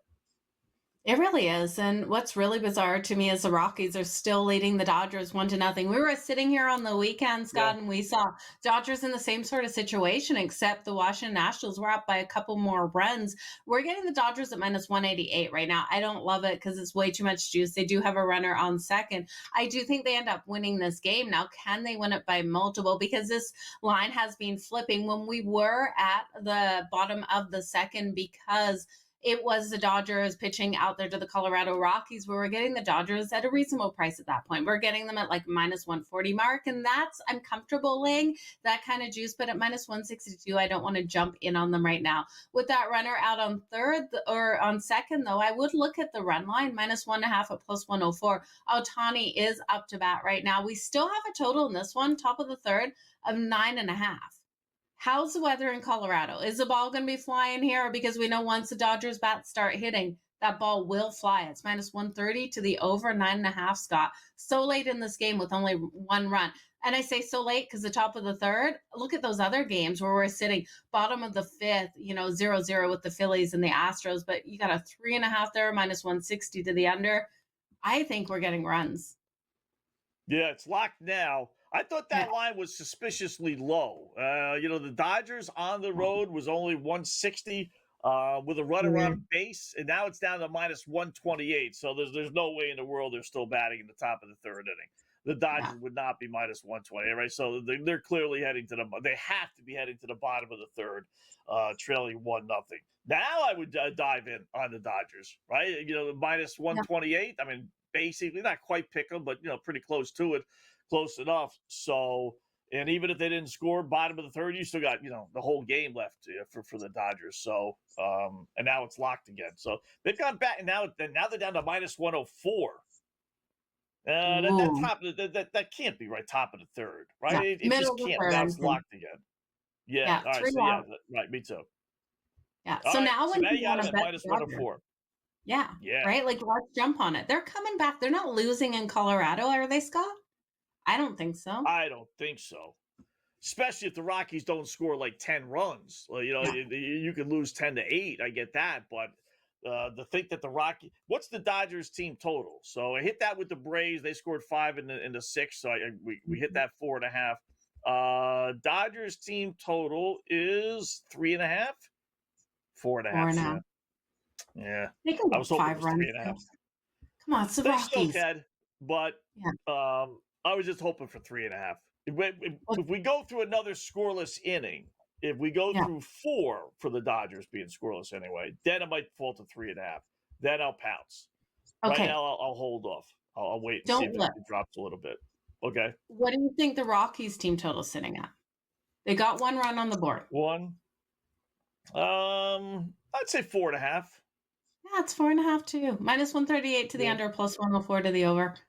I don't see them getting 5 runs. I'd take the Rockies under 4.5, the Dodgers over 4.5. That's where I'd go. Who's pitching for the? I know it was a bullpen by committee game for the Dodgers, so let's see how many pitchers they've used up. 2 so far. This is going to be really bullpen by committee. They've thrown 2 pitchers in 2 innings. Good gravy. This last guy, Robleski, struck out the side, so you'd think he would, get another inning. We will see, but we're going to go deep into that Dodger bullpen, which at times can be good, at times can be bad. It's not the worst thing in the world. So you're right. Are they going to really get 5 runs? We'll see. Hopefully not. Yeah. Devil Dogs still leading Kansas City 4-0. KC being 1 hit and entering the bottom of the 7th inning. That's a good thing for our 5 on the line. How's our 5 on the line doing, by the way? Tampa Bay we had. Okay. They're leading. Washington under 7 Philadelphia. That's looking pretty good. No score. 5th inning. Or is it 6th inning? Over Miami later on, and then the Dodgers minus 230. That's early on. So, okay. Off to at least a respectable start. It looks like we're going to maybe win the Tampa Bay one. Who knows?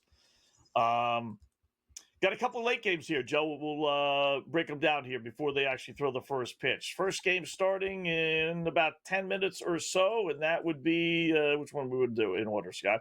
Red Sox and Angels. Red Sox minus 172. Wow. Against Tyler Anderson and the Angels. That is it. Garrett Crochet is pitching for Boston. I get that, but wow, that's a big number for the Red Sox, who don't win too often in L.A., as we saw last night. 7.5 is your total. You want to lay a 1.5 with Boston, it's plus 104. I'll give you some of the numbers. We didn't take a break here, but we'll get your thoughts on this when we come back. But the Red Sox as a 170 road favorite. I'm leaning the other way, to tell you the truth. More coming up.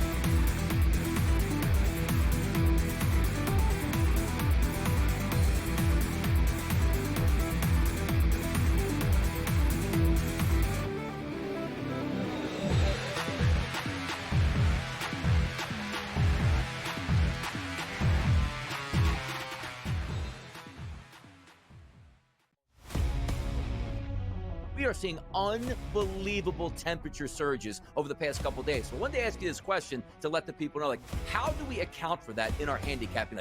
2 good pitchers on the mound, but you look at a place like Wrigley Field, let's just say, 20-mile-an-hour winds blowing out, 90-plus degree temperatures. Is it almost like you say to yourself, you just have to fade the environment and not worry about the pitchers, because if we're hitting fly balls, they're going yard? Pro Baseball Today, only on SportsGrid. Their team total is 19.5 wins. I told you to go under, and it's by far the best bet I have recommended on this network in 4 years. They can't get out of their own way. And now Sloot is out for the year. Let's hope Sloot gets back, because I respect the hell out of Sloot, and I want her to go out on her own terms. Hopefully we'll have her back for the 26th season. Betting above the rim, only on SportsGrid. Kevin Durant, at the age of 36 years old, after 17 seasons that he has played in the NBA DRS, is now on his way to H-Town. I don't think it's a great move. I wanted him to go to a ready-made championship team full of a veteran roster and see if he can ring chase that way. Not to go to an organization on the come-up that if you just stay the course, and also, what better blueprint do we have than just staying the course and safe, right? The early line, only on SportsGrid. The game is on. The stakes are high, but the action isn't just on the field. Just rearranging that rhythm. Get it inside! SportsGrid's in-game live. Your ultimate second screen A little experience. flyer, couple of 15.5-point live line. Every prop, every play, every day. Anything can happen. That's complete chaos. It's smarter to be on SportsGrid.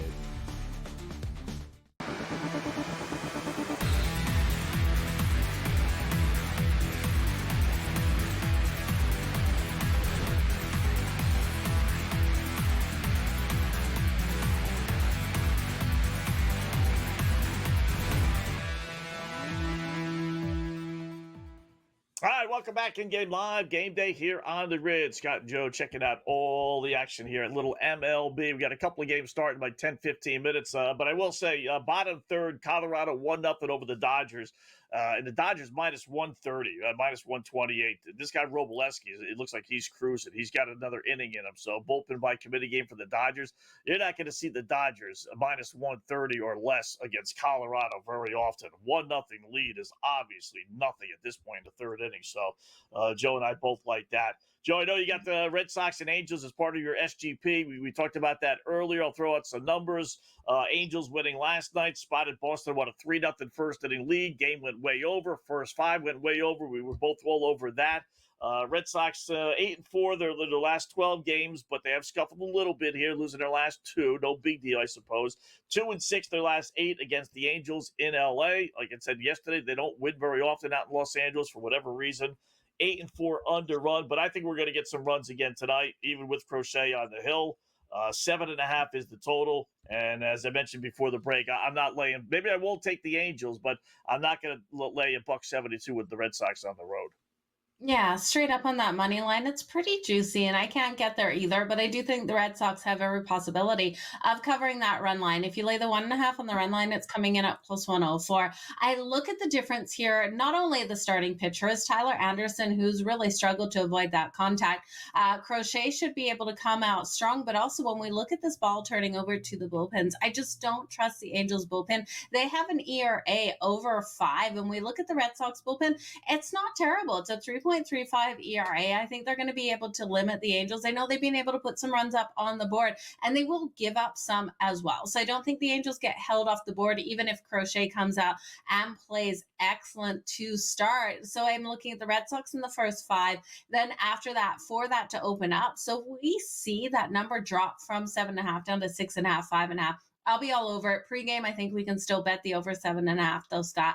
I do think we get 8-9 runs in this game, but I'm heavy on the Red Sox. First 5, full game, laying that run line in both of those. And then Crochet, his strikeouts in the parlay, I took it to the 8+ strikeouts, over 8.5 strikeouts is his regular number. I think he can get there. So it's going to be a good game, I think, for the Red Sox. At least I'm keeping my fingers crossed, so. Yeah, they bumped the strikeout totals for both these guys. Red Sox and Angels are both the top 5 most strikeouts in all of baseball. So you're paying a little premium here. If you do their real numbers, like you said, the 8.5. You don't see 8.5 very often. You don't. Washington going for a second straight win over San Diego. They won last night, to much to my surprise and dismay. Nashville still 3-13 their last 16 games, 2-6 on the road. 12-3 over, part of our 5 on the line trends. Last 15 road games. Padres 3-8. Their last 11 games. I don't get it, man. This Padre team their lineup up and down is terrific. They should be better, but they've really, outside of the initial 3-week start of the season, they're 5 games under 500 over the last month or so of baseball. I had them last night. I'm going to go right back to the well. My stubbornness joke's got to kick in. And the line is only 168 with this guy Ryan Bergert on the hill, reliever turned starter. You should be able to beat the Nationals. You can't lose to the Nationals back-to-back games at home. A team that was 1-13 heading into this series. I mean, you just can't do it. So give me the Padres minus the 170. I agree. They can't lose 2 in a row, Scott, but I also didn't think the Washington Nationals were going to win in such a dominant form last night. That 10-6 win coming out so strong. I don't trust Trevor Williams for the Nationals tonight. He's 3-8 on the season with a 5.55 ERA, and I think the Nationals will struggle here versus a Bergeret. So I'm looking for the Padres to play strong. We know what a strong home team they are. They're one of the best teams at home now. Their record moved to 23-14, I believe it is, after last night's loss, but still they've been able to get 23 wins, 14 losses at home. That's a great number out here for this team. And I think they're in a bounce back situation. So can they cover that run line? I think so. They're 21-16 on the run line at home. We know the majority of the time they have been the favorite here in this situation. And we're getting a nice price on them on the run line. Live right now, it's plus 126. So because we're getting plus money, I'll take a shot there. I don't know what to do with this total, Scott. I'm not sure if the Nationals will give us their share of runs after putting up 10 last night. I just don't trust a team like this to go back-to-back nights with a lot of runs. Yeah, good point. They generally don't. Even good teams struggle to go back-to-back nights, but believe it or not. So, Diamondbacks have a couple of runners on top of the seventh. They're still tied with the White Sox. So keep your fingers crossed. One out there. We'll let you know what happens when we come back to Game Live Game Day on the Grid.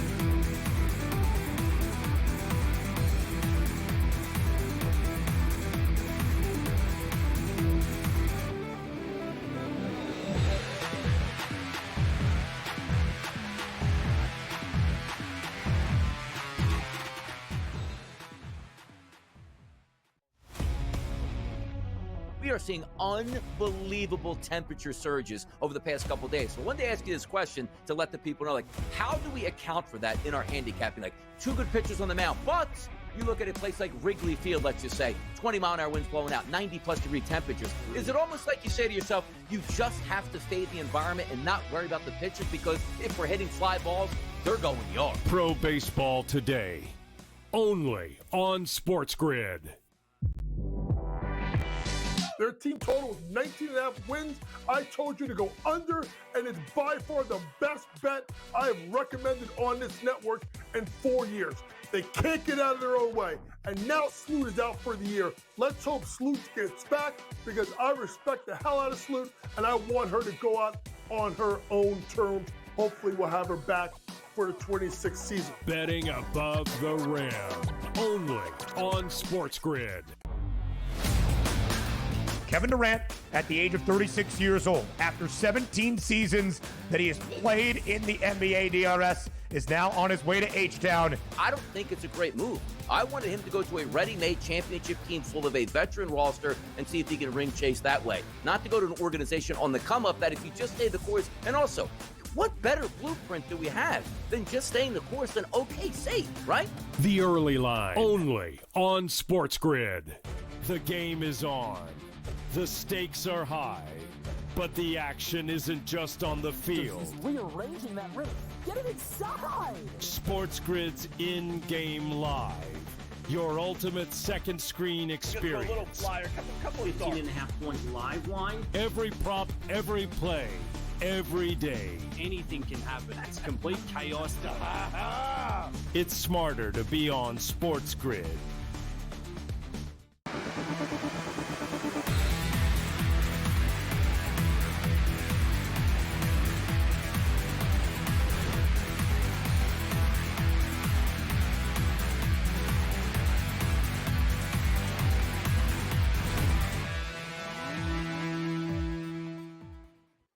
All right, welcome back. It is in-game live game day here on the Grid. Scott and Joe finishing up hour number 2 of our 2-hour extravaganza. A half hour to go before Cam Stewart and Gabe Morency take over. We'll talk to Cam in about 10 minutes or so, get some thoughts on him. In the meanwhile, looking at the MLB, we got a couple of games here that we're going to start in 10-15 minutes or so. Left you with the Red Sox game, San Francisco on the board as well. And then you got the Miami against San Fran, Joe. Listen, tough spot for the Marlins, flying all the way from the East Coast. They had the day off yesterday, so it's not like that difficult, but they're awful. San Francisco is good. The number, this was a Dodger game, that they would be 2-1 favorites, but they're not. They're actually halfway decent price. If you don't mind laying too much wood, they're minus 184. That's right around that area. I try and keep it in the 180 area, and that kind of falls into it. Mentioned Verlander, yet to get a win. I think he's going to be primed to get his first win on the season. He's 0-4. They're just better than San Fran. That's the bottom line. Miami stinks on the road. Giants are pretty good at home, 25-14. They're 11-6 their last 17 games, coming up taking 2 out of 3 against Boston. You want to put them in a parlay, maybe a Padres Giants parlay instead of laying the heavy wood with both of those. That would pay you plus 146. That's actually not that bad. I think I'll do that. Yeah, I don't hate it at all. You look at the Miami Marlins, and the last time these teams faced up last month, they only won one of the 3 games. In the one game they won, it was a 1-0 win. And we look at when the Giants got the win in 2 of those, and both of those games were by multiple runs. So I do think the Giants in this one at home here with Verlander coming out. And we look at Verlander, and you said it, Scott, yet to record a win on this season. This is the 2nd game back from being out on 15 days on the IR, but I look at him here, his numbers versus Miami, 2-0 in his career with a 2.63 ERA. I'm expecting him to really shut down the Miami Marlins in this one. We know a lot of pitchers have been able to this season, and I'm expecting him to record his first win of the season, really dominate in this, and the Giants to come out and cover that run line. So I do love the parlay with the Giants and the Padres, thinking both of those teams are going to have success tonight. But also the Giants laying the 1.5 on the run line at plus 114 with Verlander. I'm going to parlay the Padres and the Giants both on the run line. Let me just see what that's going to give me there, Scott, because I think we have every opportunity of cashing it, right? I think both of those teams are going to come out strong and win by 2 runs. So it's not letting me parlay that. Why? Okay, I've got Crochet's out in there, and then I have one more thing at Boston on that run line. So the Giants and the Padres both laying 1.5 on the run line is coming in at plus 383. Not as much value as I would have wanted, Scott, because it's plus 176, or sorry, plus 126 for the Padres on the run line and the Giants at plus 114. I was hoping closer to 4-1, but it's almost there. Yeah, it's almost there. It's. I mean, you're right. You're getting 2 decent pluses, 114 and 126. Normal minus 110 is going to pay 2.5 to 1. So now you're throwing in, plus 40 points when you combine the two. Yeah, I guess that's about right. So almost 4 to 1. That's not too bad. I would do that, and then you just kind of hedge it a little bit. Whatever you're going to put on it, $1, $10. Just put a couple shekels on the normal one. Nothing worse than having one of these 2 teams only win by 1 run. But I agree with you. I think the Giants are going to win pretty easily, and I would hope the Padres would bounce back after last night's ugly loss and win convincingly. But Diamondbacks scored a couple of runs. That's cool. Now up 4-1 against the White Sox as they head to the bottom of the 7th inning. Now they're 20-1 favorites. Amazing. It was 1-1 a moment ago. You had them at Pick'em, and we did say grab them at Pick'em. So if you did, now you put just a couple shekels on the White Sox at plus 830, Joe, and just hedge. Don't hedge out of it. Just enough at least to cover your bet, and even make a couple shekels if the White Sox should actually come back all the way and win. So that's a nice little winner for us. I like that one. Definitely a good winner. Any runs out of the Mets? Any runs out of the Mets? Down 5-3, blew a 5-0 or 3-0 lead. Man, they've got to give us something, right? They can't disappoint us again. Come on, Mets. Yeah. Plus 1.5, plus 188. Yeah. And the Braves are batting, so it's a little higher now. If the Braves don't score any runs in the 8th, that plus 460 is going to probably drop down to 4-1. So maybe even lower than that. So I if you're going to take them, I would take them now. Give it a plus 460 with them. We got to stay away from extra innings here with the Stankies and Reds. It's 3-3. The original over/under was 9.5. It's looking pretty good. You know what? Extra innings. We've seen 4 or 5 runs easily scored in extra innings. So it's one of the rare times I root for the Stankies to score a run here, Joe, in the top of the 9th inning. They got 1 on with looks like 1 out, maybe 2. But and then Baltimore and Texas still 5-5. How about that? So we're going to get a whole bunch of runs after the Orioles hit back-to-back home runs. Yeah. But the scoring is stopped. They're in the top of the 10th. Did you play any extra inning parlays tonight? Because you got the Texas did. Rangers, Orioles already there. You didn't. Man. Yeah. The Yankees and the Reds, 9. Yeah. Wow. Yeah. Would have been a good night They for got it. some 8-7 St. Louis Yeah. Cubbies, 7th inning. That's got a chance to go to extra innings. Bottom 6, still no score. Houston and Philly. That's got a chance to go to extra innings. Yeah, I did. I don't know why. I only do it on weekends. It's one of those things that we do on Saturday and Sundays. We got so many other things going on during the week that I didn't really have time to put that one together. So probably should have. Yeah, you'll get at least 2 of these go to extra innings. And I probably would have used. I would have used Reds. I would have used Baltimore, Texas. Maybe. I would have used Reds and Yankees though. That I know I would have used for sure. Yeah, because I expected that to be a low-scoring game. Dodgers are on the board. 5-5 too. I see that. How'd they score? Home run or hopefully just runners on base still? It's just looking for those little yellow dots to move around the bases, Scott. 2-2. Dodgers scored twice. How did. about that? Minus 320 favorites now again. Boy, they were getting on. Yeah, I got the game on now. They got they were getting money a moment ago. When this inning started, Colorado had scored one more in the top of the or bottom of the third. And it was like plus, it wasn't a lot, but plus like 120, 115. Yeah. And now they're back to being a favorite. They got runners on first and third with 1 out. And it's tied at 2, and they are a minus 320 favorite. Yikes. Look at that total. 12.5, Scott. Sky high total. Wow. That's a lot of runs still. Yeah, runners on first and third. Bring in 2 more home. Let's go. Yeah, let's get a couple more. Now, it says 1 out, but there can't be 1 out. No. Because Hernandez apparently grounded out to second, and then Pa has grounded into a fielder's choice. So that would be 2 out. No? Yeah. Unless the fielder's choice, he was safe. Maybe he wasn't out. Maybe they threw it to home to try and get the runner. So you still get credit for a fielder's choice. You don't really make it out there. So I bet that's what happened. All right, so we'll take it.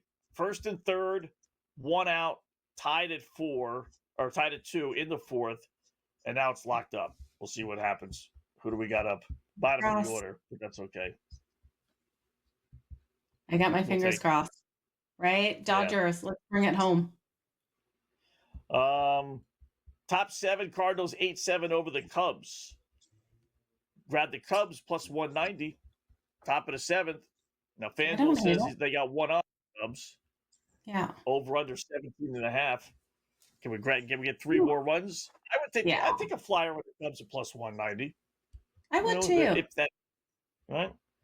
Even if there's 2 outs, you still got a runner on base top of the 7th. Even if they're out of the inning, and I don't think they are, you still got 2 more at bats. Plus almost 2-1. I would take a flyer there. Yeah, definitely. We'll see what Cam Stewart has for us. He's coming up next right here on the Grid.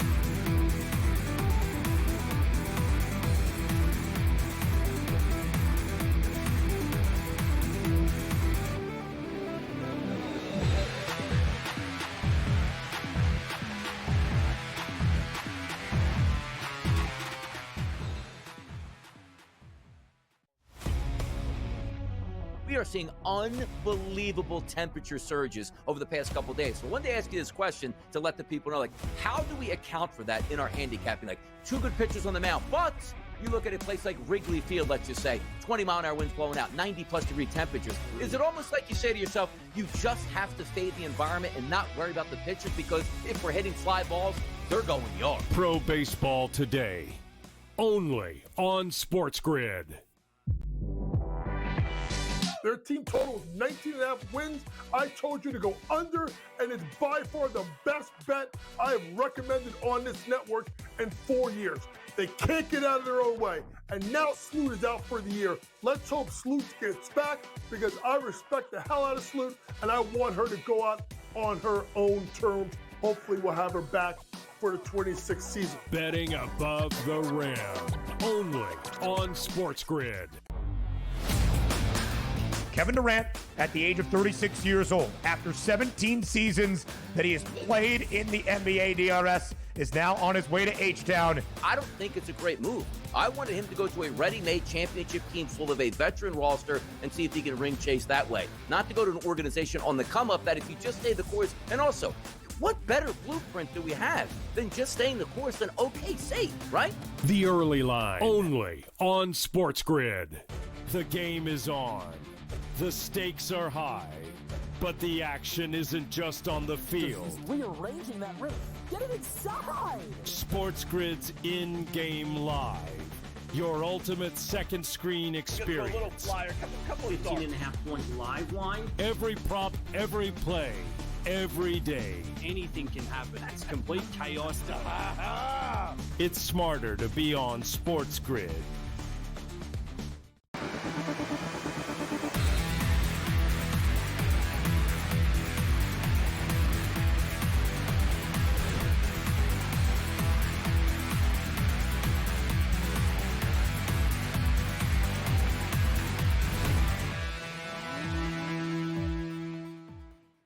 All right, welcome back in Game Live. Game Day here on the grid. The Dodgers keep on coming off, getting the Dodgers plus odds against Colorado. What were the boys in Vegas thinking? They got, Scott, they got to stop doing that. Like that's the thing. Yeah. Like, how are you going to entice somebody to make a bet when you're like giving a good price on the Dodgers? No, like that's something these guys, like I know the computer tells you to do something, but it's Colorado.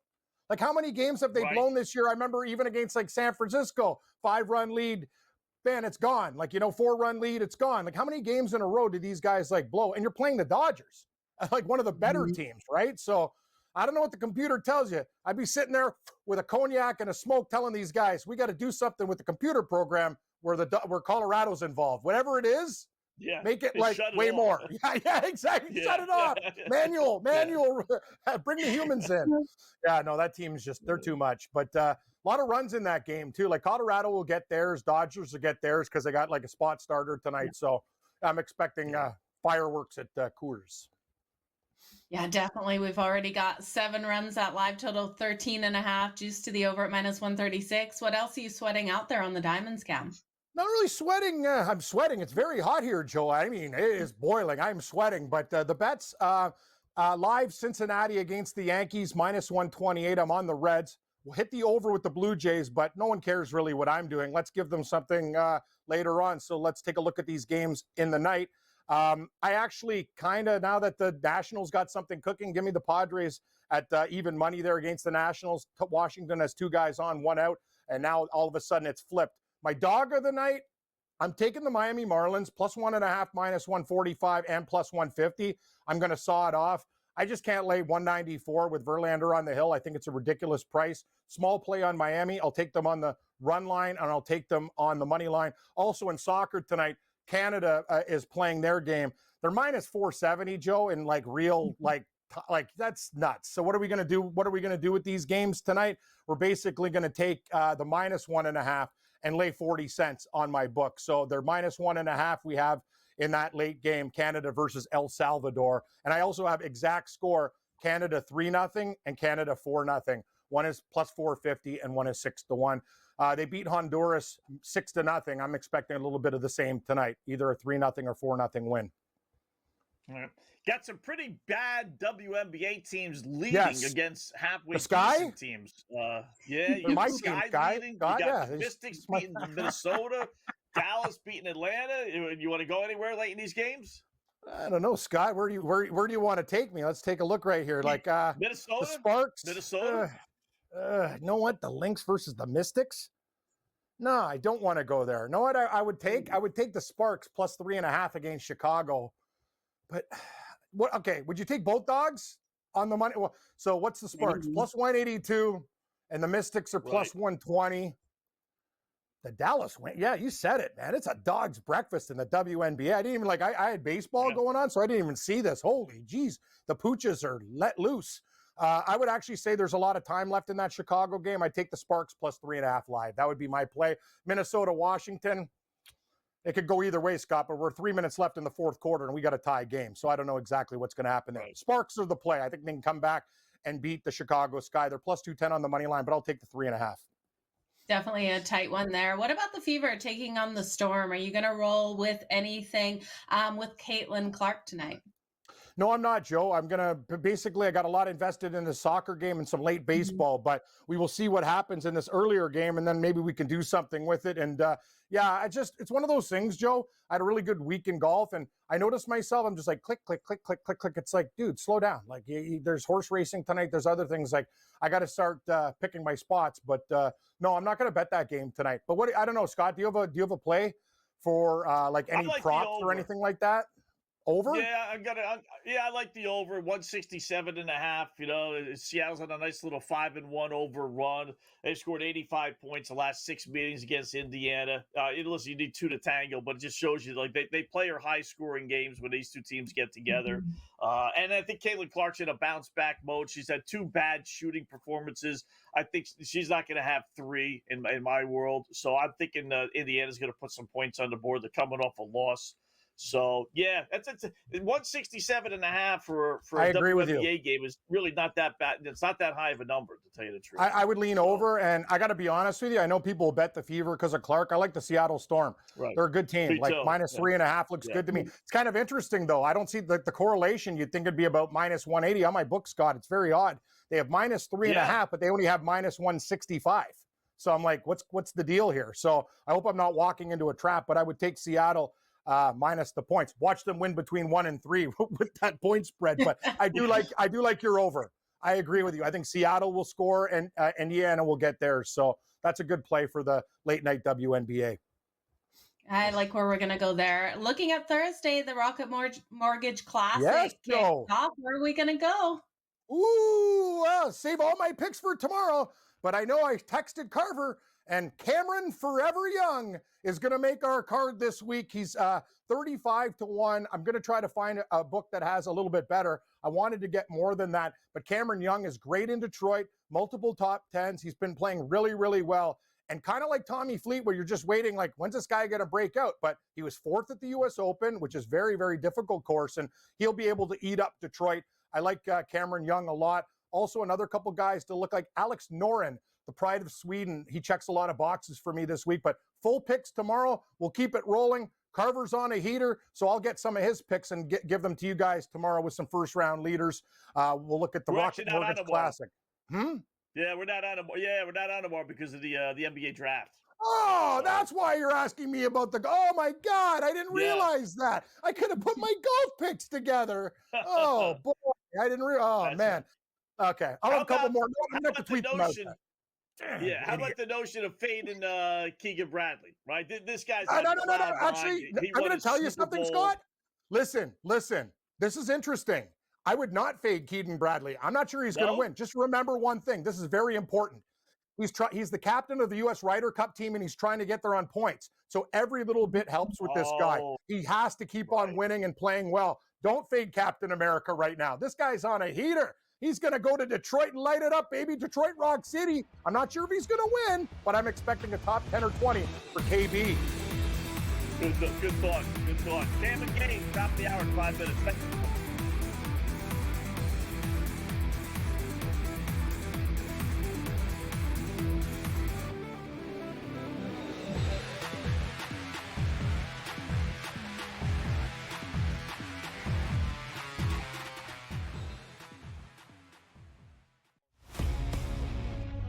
We are seeing unbelievable temperature surges over the past couple days. So I wanted to ask you this question to let the people know, like, how do we account for that in our handicapping? Like, 2 good pitchers on the mound, but you look at a place like Wrigley Field, let's just say, 20-mile-an-hour winds blowing out, 90-plus degree temperatures. Is it almost like you say to yourself, you just have to fade the environment and not worry about the pitchers, because if we're hitting fly balls, they're going yard? Pro Baseball Today, only on SportsGrid. Their team total is 19.5 wins. I told you to go under, and it's by far the best bet I have recommended on this network in 4 years. They can't get out of their own way. And now Sloot is out for the year. Let's hope Sloot gets back, because I respect the hell out of Sloot, and I want her to go out on her own terms. Hopefully we'll have her back for the 26th season. Betting above the rim. Only on SportsGrid. Kevin Durant, at the age of 36 years old, after 17 seasons that he has played in the NBA DRS, is now on his way to H-Town. I don't think it's a great move. I wanted him to go to a ready-made championship team full of a veteran roster and see if he can ring chase that way. Not to go to an organization on the come-up that if you just stay the course, and also, what better blueprint do we have than just staying the course and okay, safe, right? The early line. Only on SportsGrid. The game is on. The stakes are high. But the action isn't just on the field. He's rearranging that roof. Get it inside! SportsGrid's in-game live. Your ultimate second screen experience. A little flyer, couple of thoughts. 18.5-point live line. Every prop, every play, every day. Anything can happen. That's complete chaos. It's smarter to be on SportsGrid.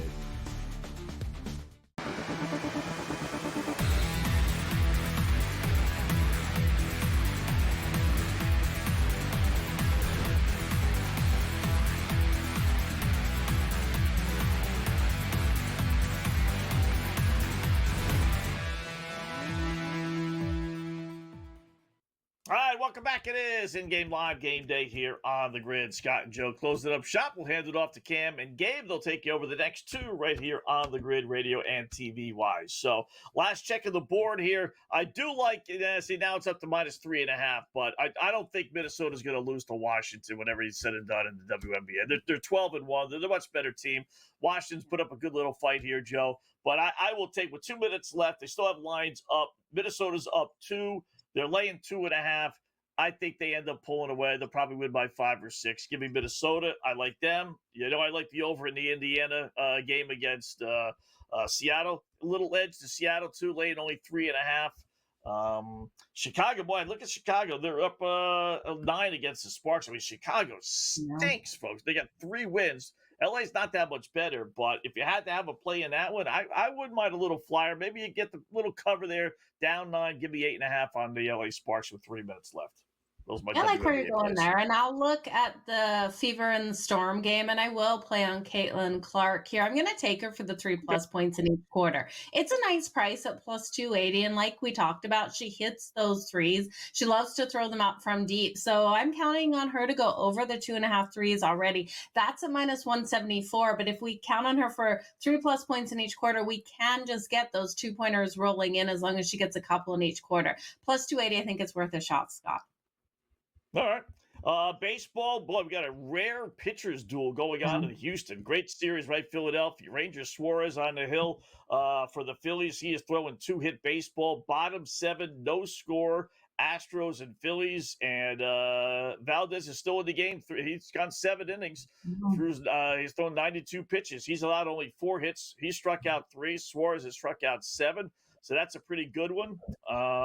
Dodgers have opened up a nice 6-2 lead now over the Rockies, so that's long from over, you know, with the bullpen by committee game, and it's Colorado, but that's looking halfway decent, Joe. Still 5-5, Seattle, Minnesota, top of the 9th inning.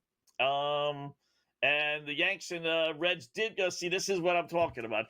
3-3, you know, we're sitting on under 9.5, looking really good, right? Top of the 10th, though. Stankies had the bases loaded and 1 out. They're going to get 4 runs in this game. Going to go over. I just know it. I'm seeing Judge up to bat, right? Like, this is not a situation we want. Judge hit the grand slam here, right? Is it this really Judge to bat? Well, that's what I'm seeing. Man. Unless FanDuel's a minute behind, but if they're a minute behind, then we're going to see the outs come in as well. But they could be. We got 2 outs. They're -108 for the Yankees with bases loaded. So tell me Judge struck out here, just so we can keep it under that number. He's already got us a run on the board for anyone looking for that run today. It's not pretty, though. I would think that he's probably actually still batting. It's a rare time. I think FanDuel's actually right, because if they didn't get a hit, then Cincinnati would be a big favorite because it would be 3-3 heading to the bottom of the 10th. And now it's gone to -142. Maybe like a 1-2 count or something. So hopefully Hopefully we get it to the bottom of the 10th. That was a big play, the under 9.5. You hate to be right about something but lose your bet, right? I mean, it happens, right? Oh, yeah. But this was a dead under. This game's not getting to 10 runs, except for this goofy, extra inning stuff. Otherwise, this was the right play. But you might lose it because of these goofy rules. But it is Everything's what it is. locked. Let's see. Yeah, I don't like the sign of that. I don't like locked. Locked generally means something bad. Milwaukee 7-3 over Pittsburgh. I haven't touched too much on that one. We had the Brewers last night. Played them, again, best bet last night. Tonight we lowered the play, but looks like they're going to win. Bottom of the eighth inning there, leading at 7-3. Cubbies did not score, so top of the eighth they go.